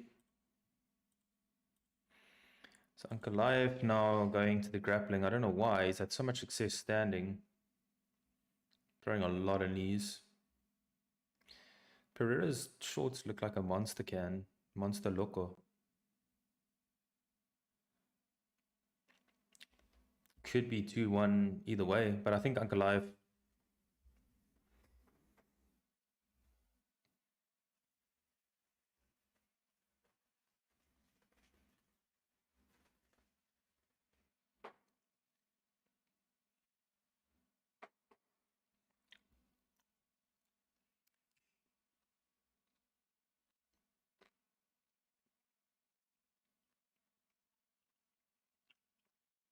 Good takedown defense by Pereira.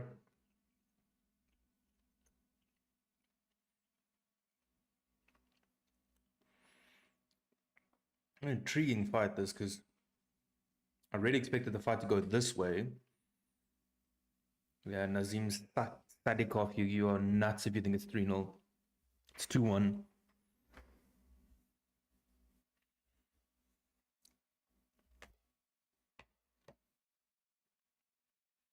I guess it is smart by Ankalaev to try to tire Pereira out because, oh, nice left there by Ankalaev on the exit.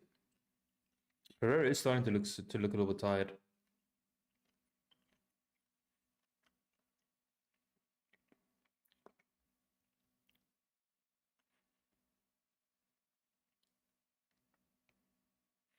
Only problem is if you don't get him down here, you haven't done much damage. If you're Ankalaev.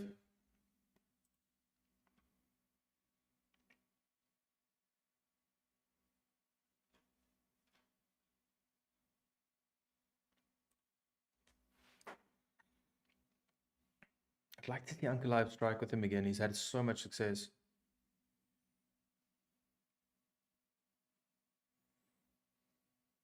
Pereira's takedown defense has been good. Very, very good. Watch as I say that he'll probably get taken down now.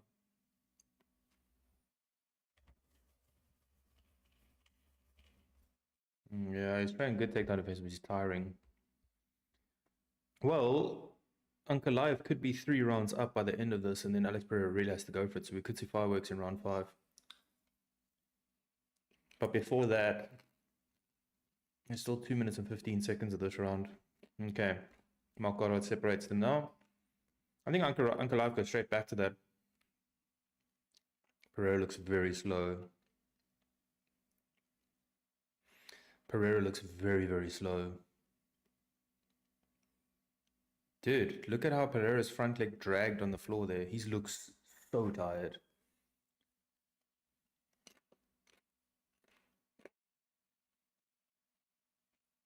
Pereira's a bit wobbly, eh?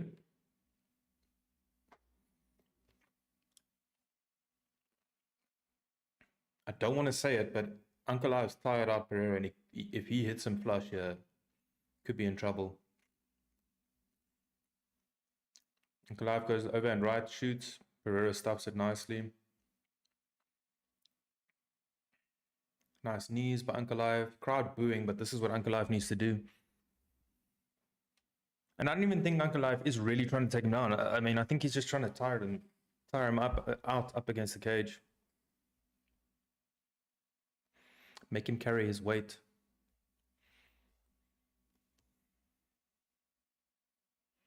But if Ankalaev does get him down here, Pereira's in a heap of trouble.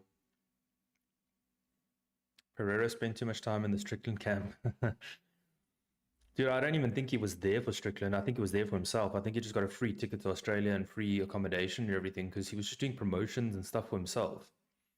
And I think he was there to sell it, to try to set up a Drickus fight. Honestly. But hey, man, just getting that rub from Strickland. Maybe. Pereira looks exhausted.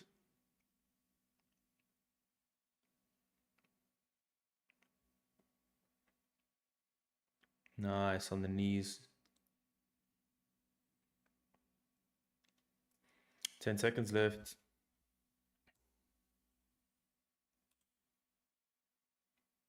3, 2, 1. End of the round. Right on the buzzer. I got that one for Ankalaev, honestly. 3 rounds to 1. Pereira's got to do something. Yeah, 3 round for Ank, sadly. Yeah, 3-1. So the thing about MMA, man, it's sad when your fighter loses. I'm not saying Pereira's lost yet, but could be 2-2. I mean, depends how they score it, but yeah, I think this round was definitely Ankalaev's round. Round 1, Pereira's. A lot of people have it for Ankalaev, but I don't think so. Pereira, Ankalaev, Ankalaev, Ankalaev for me. Round 2, definitely Ankalaev. Round 3, close, but I think Ankalaev. Round 4, definitely Ankalaev. Dude, these in between the rounds are quick, eh? Here we go, round 5 already. Jeez, like it. That felt like 10 seconds in between rounds. Go. Man, Pereira is exhausted. Look at that. Tiavon looks worried in the background there. If I'm Ankalaev, I'm shooting again, dude. You're 3 rounds up.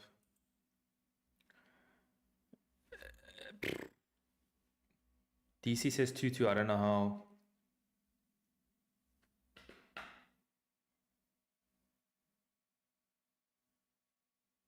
But either way, the winner of the... I mean, if Ankalaev wins this round, he wins the fight. But I would shoot again if I was Ankalaev. Pereira doesn't seem to have an answer for it.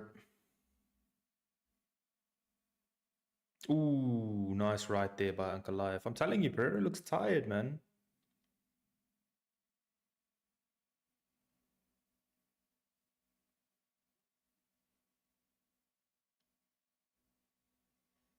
Pereira's got to have to go for it, yeah. Even if he gets taken down, it is what it is. You have to go for it. Ayman Zahabi 3-1 Ankalaev. Justin got that dogging him. Can't be taught. He's what? Gaethje at the moment. Sorry, but it's the main event, man. Feeling confident that it's 3-1 Ankalaev. Pereira needs to go for finish. Needs to finish, yep. 38-38 off the 4. Don't know about that.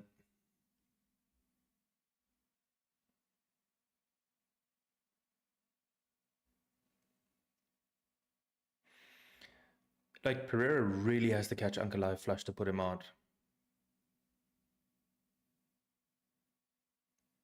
But yeah, Pereira has to go for it.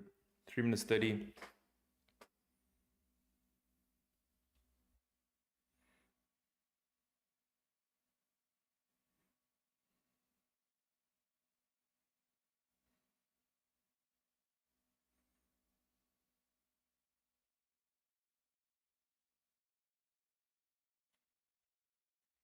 Crowd getting a little bit on edge as they sense Ankalaev winning this fight.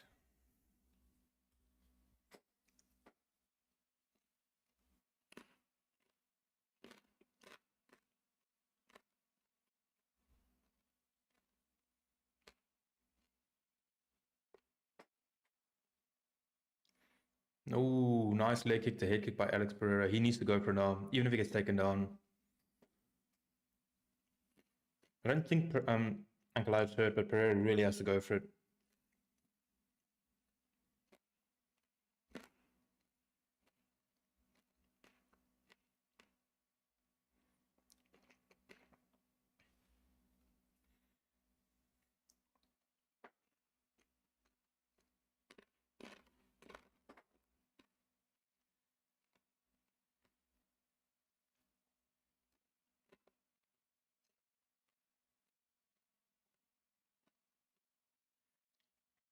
I think Ankalaev goes for the takedown here. Because he's backing Pereira up against the cage enough to go for it.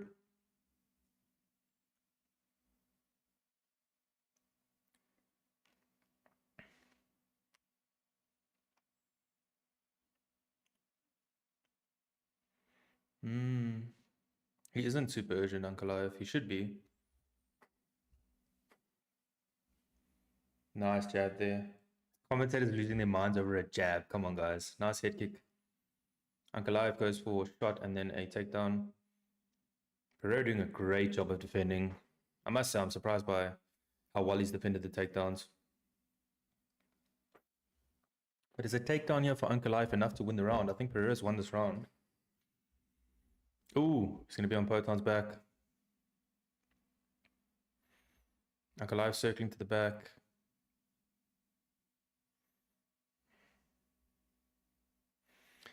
Alex has to circle into him. He's got a minute left. He has to go for it.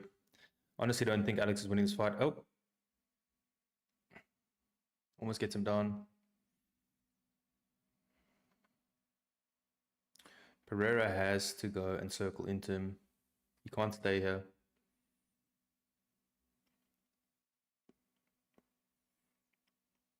There, Ankalaev. Pereira turns into Ankalaev. 30 seconds left. He's got to try to get away to disengage. I do think Pereira took this round so far. But, what are you doing? You're giving your back up, Pereira. I don't think this is enough to offset what Pereira did early in the round. So I think Pereira takes this round, barring a huge slam. But I think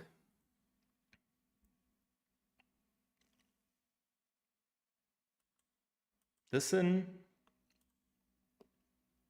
could go either way, honestly. There were some close rounds in there, but my feeling is that Pereira took that one, that round, and Ankalaev 3-2. Could you imagine if it's a draw? Look, Ankalaev surprised the hell out of me by standing with Pereira most of the time, and Pereira's takedown defense is really good. I think rounds 1 and 5 to Pereira and rounds 2 to 4 for Ankalaev, but third round was close. Third round was very close. Could go either way. It's like a lot like the previous fight.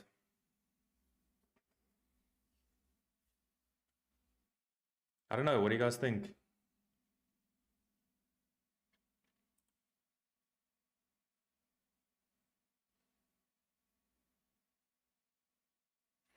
For sake of the sport, UFC will give it to Pereira.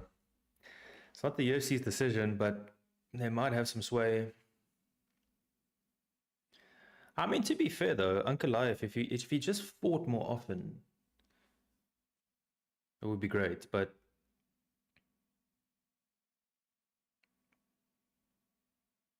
yeah, it is going to come down to round 3. A lot of people feel like you have to decisively beat the champion, but I think regardless of which way it goes, people are going to be upset. But I do think Ankalaev did enough, to be honest. Yeah, we can't have Ankalaev and Khamzat as champions, and Islam. We'll have one fight a year between the three of them. Ankalaev really avoided any real damage. Guess the forward pressure and takedown threat helped, and his stand-up is very clean. I agree. 3-2, Ankalaev. 47-46 for me. Could be split decision, could be majority draw, I don't know. Judges can do anything. Let's hear.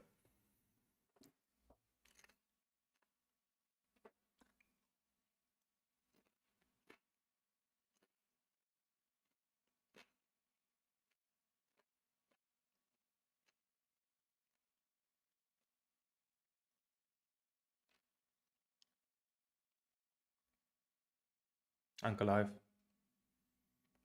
Ankalaev. And new, surely.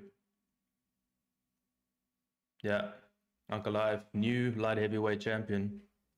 That's fair. I'd like to hear if Alex Pereira has any excuses. Probably not. That is, wow, that's unexpected. And he did it majority of the time he was standing.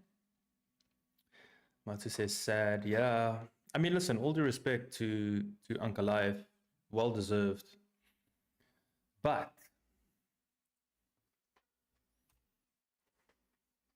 crowd booing. I just want to show you.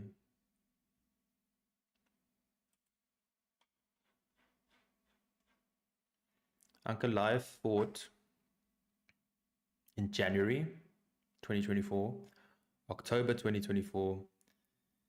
He fought once in 2023. Okay, at least he fought 3 times in 2022. Ankalaev did it. Well done, man, Francis. You called it. You called it.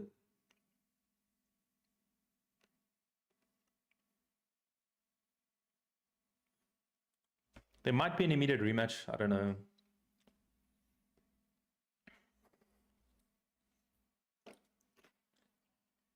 I just hope he learns English because it makes life a lot easier for him as champion.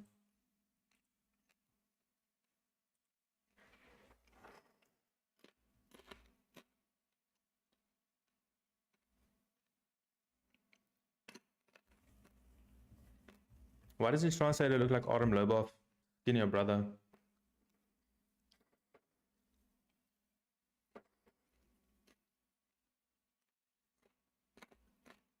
He said thank you to Russia and Dagestan. Interesting.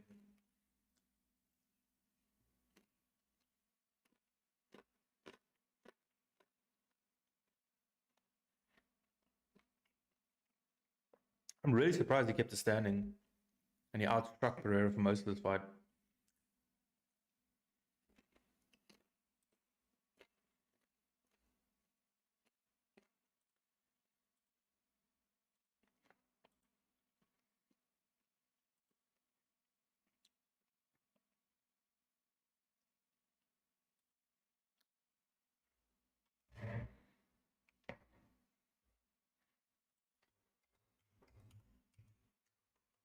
Crowd booing.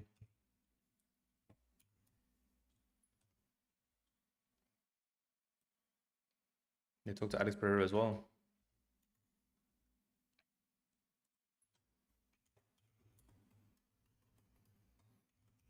When Joe Rogan doesn't know what to say, he says, what did you expect and what surprised you?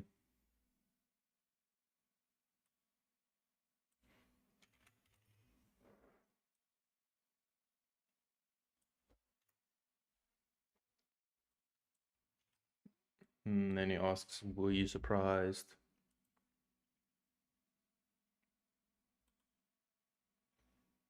How'd you? I think Pereira is saying he won the rounds, but at best, it was 3-2 for Ankalaev.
Be interesting to see what he does now.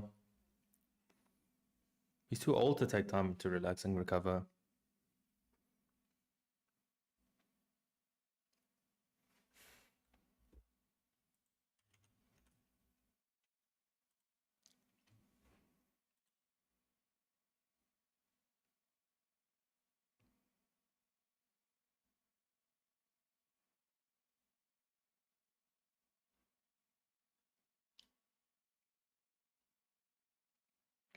Yeah, interesting what Alex Pereira does right after this.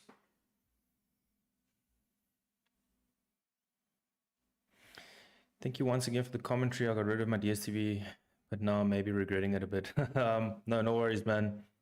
Thanks for joining. Thank you to everybody for joining. On DSTV side, maybe see if family can get DSTV and just do DSTV now. But they've got some different packages now. Honestly, they've got like a sports package and a premium like a pick and choose package that costs less. So, but aren't there? You're in Portugal, right? Aren't there like packages that side?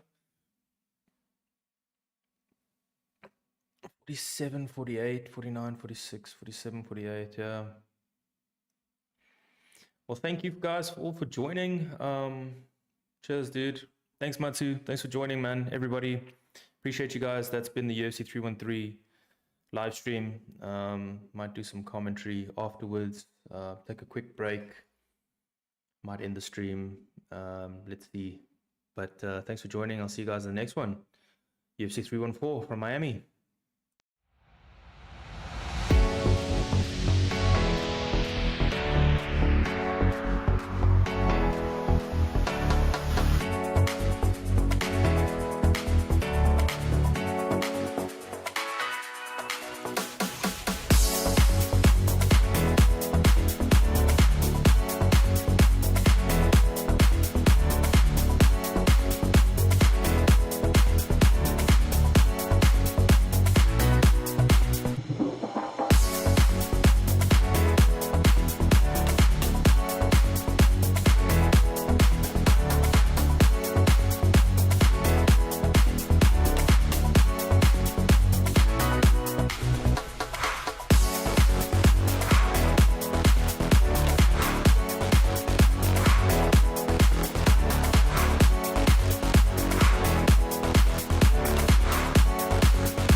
said, hey guys, do you want a beer?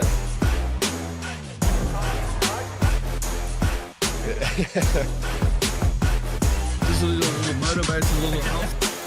And then with like Barney on the bus. That's why there's a world champion and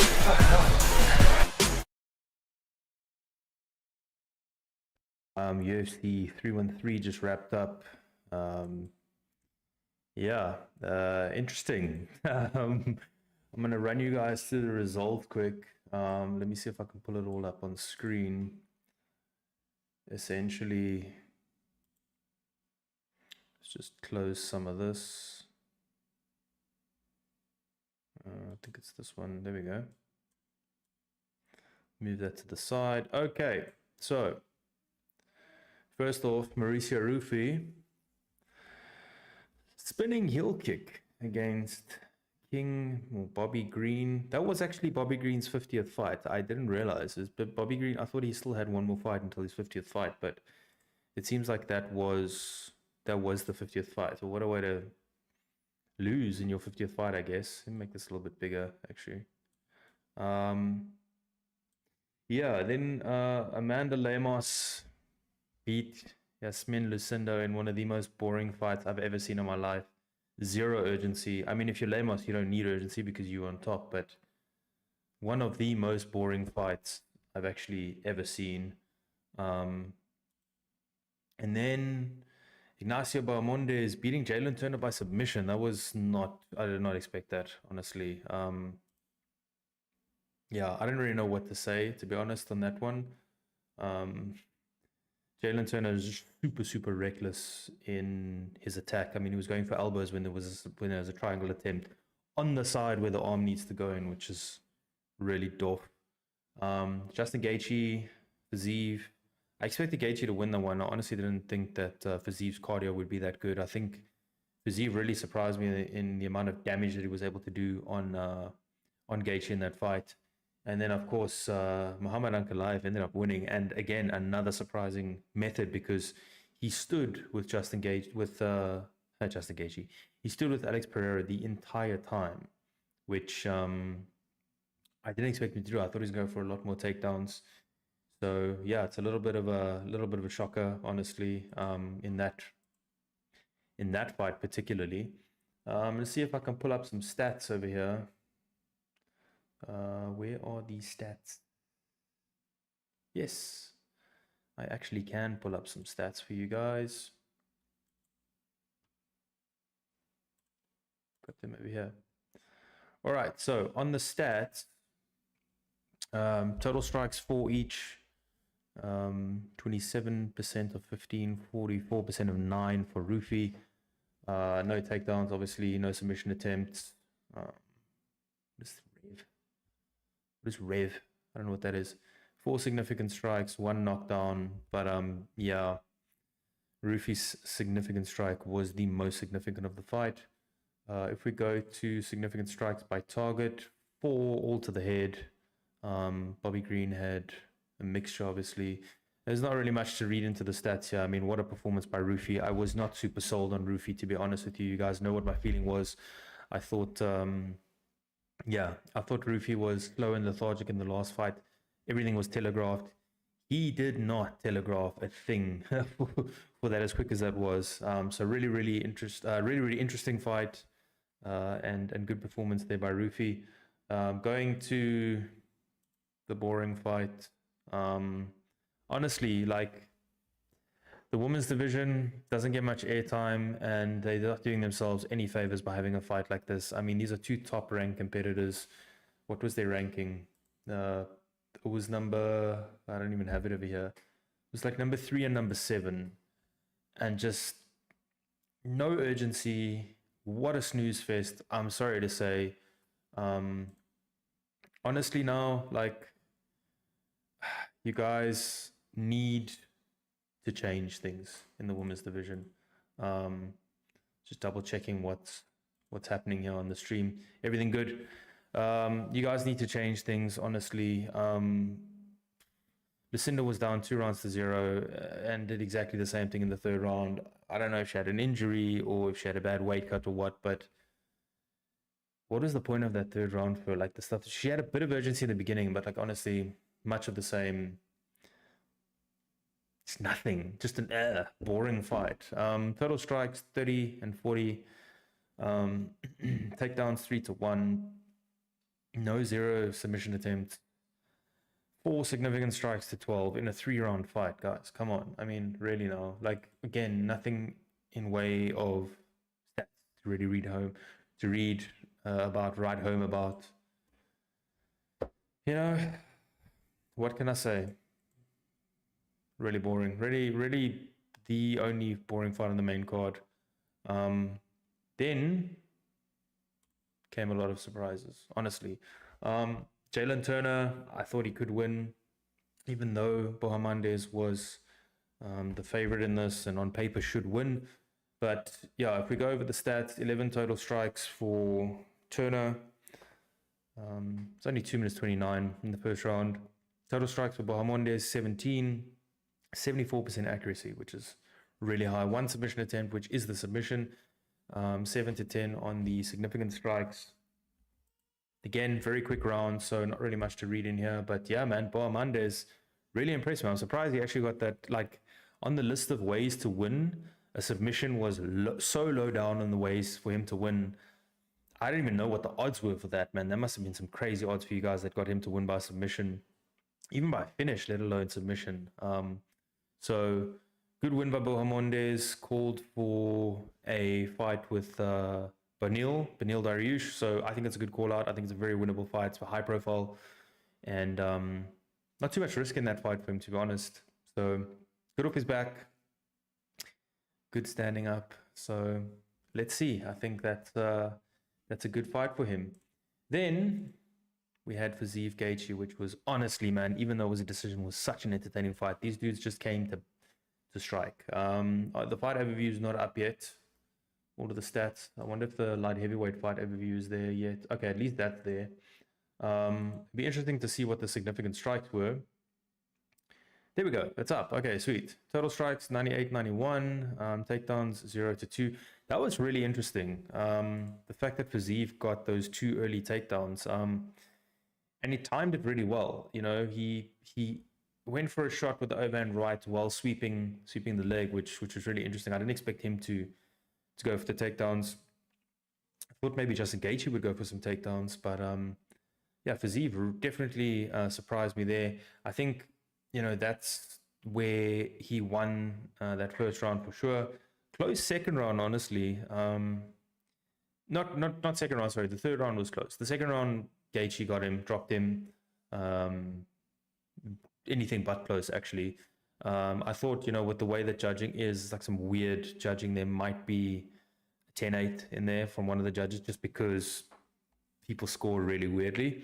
But no, Fiziev got that one 10-9. Last round, close again. I mean, both guys went for it, but I think on the balance of things, Justin Gaethje ended up winning. Should have ended up winning, I should say. He did win. Significant. Justin Gaethje did try 3 takedowns. 100% takedowns for Fiziev. Really impressive. Submission attempts, none, of course. Reversals. That's what rev is. Significant strikes, 72-68, and the 1 knockdown for Gaethje. Significant strikes by target. Yeah, geez, Gaethje got a lot of them to Fiziev's head. Fiziev had more to the body, and then yeah, most of them would be from distance, and then a lot in the clinch. I'm actually surprised though, because I thought Fiziev hit quite a few in the clinch. But honestly, Gaethje, there were questions of his chin. Would he be able to take a lot of shots? And he took a lot of shots there, especially when I picked up in the stream that he was telegraphing moving off to the right, and eventually DC picked it up on the commentary team. But every single time he was engaging and disengaging, he was moving off very low to the right. And Fiziev picked that up as well eventually and hit him with a nice knee, pretty flush. I mean, it was on, but yeah, wasn't able to use that to knock him out. Yeah, Gaethje's still tough to knock out. Just shows you, man, Max Holloway, what a beast Max Holloway is to be able to knock him out. But yeah, Justin Gaethje getting it done. 29-28. as convincing, I guess, as it could be on a on a unanimous decision. Excuse me. Didn't say what was next. I don't actually even know what's next for Justin Gaethje, to be honest with you. You'll have to see. I'll have to see what happens, but maybe a fight against Sarukian. I don't know. Maybe a fight against Charles Oliveira. Who knows? I don't think he's going to fight for the title next. We've already seen that fight play out. So good win for Justin Gaethje. I think Gaethje is going to be sort of in that Dustin Poirier position where he's just going to have fun fights and be the sort of gatekeeper. And then maybe if there's no other challenges, get a title shot. But I do think Arman, or actually Poirier, is probably going to get the next title shot for against Makhachev. But let's see where this leaves Justin Gaethje. And then we move on to the main event. Magomed Ankalaev was really, really impressive, beating Alex Pereira by unanimous decision. I honestly thought if Ankalaev was going to win this by unanimous decision, it would be by wrestling and by being on top and Alex Pereira not being able to get off his back. But crazy enough, and the stats back it up, I mean, Ankalaev outstruck Alex Pereira, not just in volume and number of strikes and significant strikes and all that kind of stuff. In the way that he struck, he was way more dynamic, he was quicker to the punch, and honestly, I mean, far outstruck Alex Pereira in this one. For me, I had it at best 3-2 for Ankalaev. I mean, at best for Pereira. That last round being super close, the third round maybe being super close, but rounds, I mean, for me, round 1, probably through, I think I had round 1 for Pereira and then 2, 3, 4 for Ankalaev. Maybe even round 1 for Ankalaev. Round 5 was Pereira's round.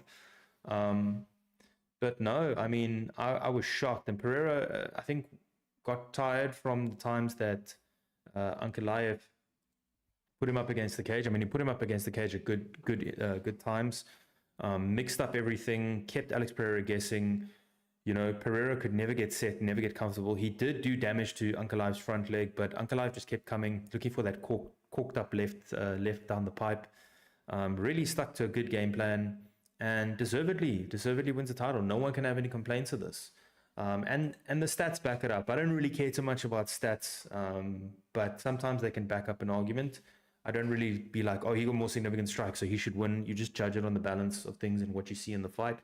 But essentially, 97 total strikes, 61% accuracy. Ankalaev a lot more volume, 127. Significant strikes, 76 to 94. Let's have a look. Takedown attempt. I mean, Ankalaev tried 12.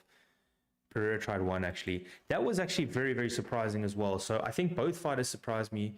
Like I said, Ankalaev with the stand-up. I think Pereira with his takedown defense. I don't know, like Ankalaev didn't really drop down to his knees to really try to complete the takedown. I think he didn't want to get struck in the clinch. But Pereira, man, Pereira really, really improved on his weaknesses. It's just that Ankalaev just kept him guessing and outstruck him. So good job to Ankalaev on winning that. If we go look at some more stats, let's go look at significant strikes by target. So yeah, Pereira had a lot of shots to the leg, as I mentioned. Ankalaev had quite a good balance, actually, 38, 32, and 30%. Pereira, 11 to the head. Not really much, for Pereira. 14%, 22% to the body. And yeah, most of them by distance, but Ankalaev got a lot of them in the clinch. And really, man, Ankalaev just beat him in all areas. And people are annoyed. I guess the crowd was booing and all of that kind of stuff. But Ankalaev deserved the victory and is a worthy champion. He's very complete. He's got no weaknesses. Well, neither does Pereira now, looks like it. But they asked Pereira if he's going to stay active because he's been such an active champion. But the dude's, 37 now? So it's going to be difficult. I mean, if the older you are, the more things don't go in your way, the more chance of you not continuing. So be interesting to see what Pereira does next. Obviously, he'll keep fighting. I wonder if he just says, okay, I'm done with light heavyweight. Let me just cut to heavyweight and just go make a run at it there against a top contender. I think it would be a mistake. I think he needs to stay at light heavyweight. Maybe have an impressive performance against a number 1 contender or for a number 1 contendership and try and get a fight against Ankalaev. They might actually make a rematch. immediate rematch on that. So if they do, I wouldn't be mad at that. You know, Pereira did have a lot of fights as champion and do a lot for the UFC. So it was dominant, but it wasn't like super dominant for Ankalaev. But we'll see. We'll see what the UFC does next. Overall, I mean, it was a good card. It's just a bummer about that women's strawweight bout. It's so boring. But let's see what happens next. Yeah, let me know your guys thought. And yeah, I think I'm gonna stay on, I think, and just chat to you guys and see what you guys think. Let me know in the comments. I'm gonna open it up now. Open up a poll, and let's see what you guys think overall for UFC 313. So I'm gonna make it over 5 out of 10. Let's go 10 out of 10. It's 8 to 10 out of 10. Let's do a 5 to 8 out of 10. And less than 5 out of 10. All right, let's get the poll started. Let me know what you guys think. I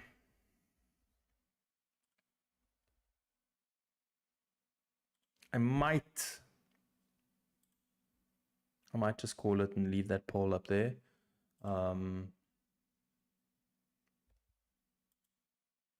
Yeah, let me know.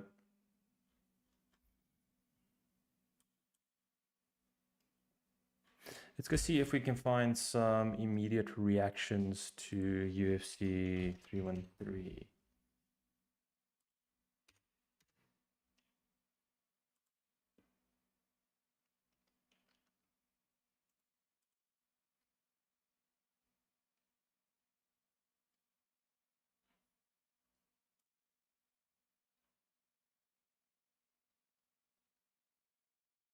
Really finding much news.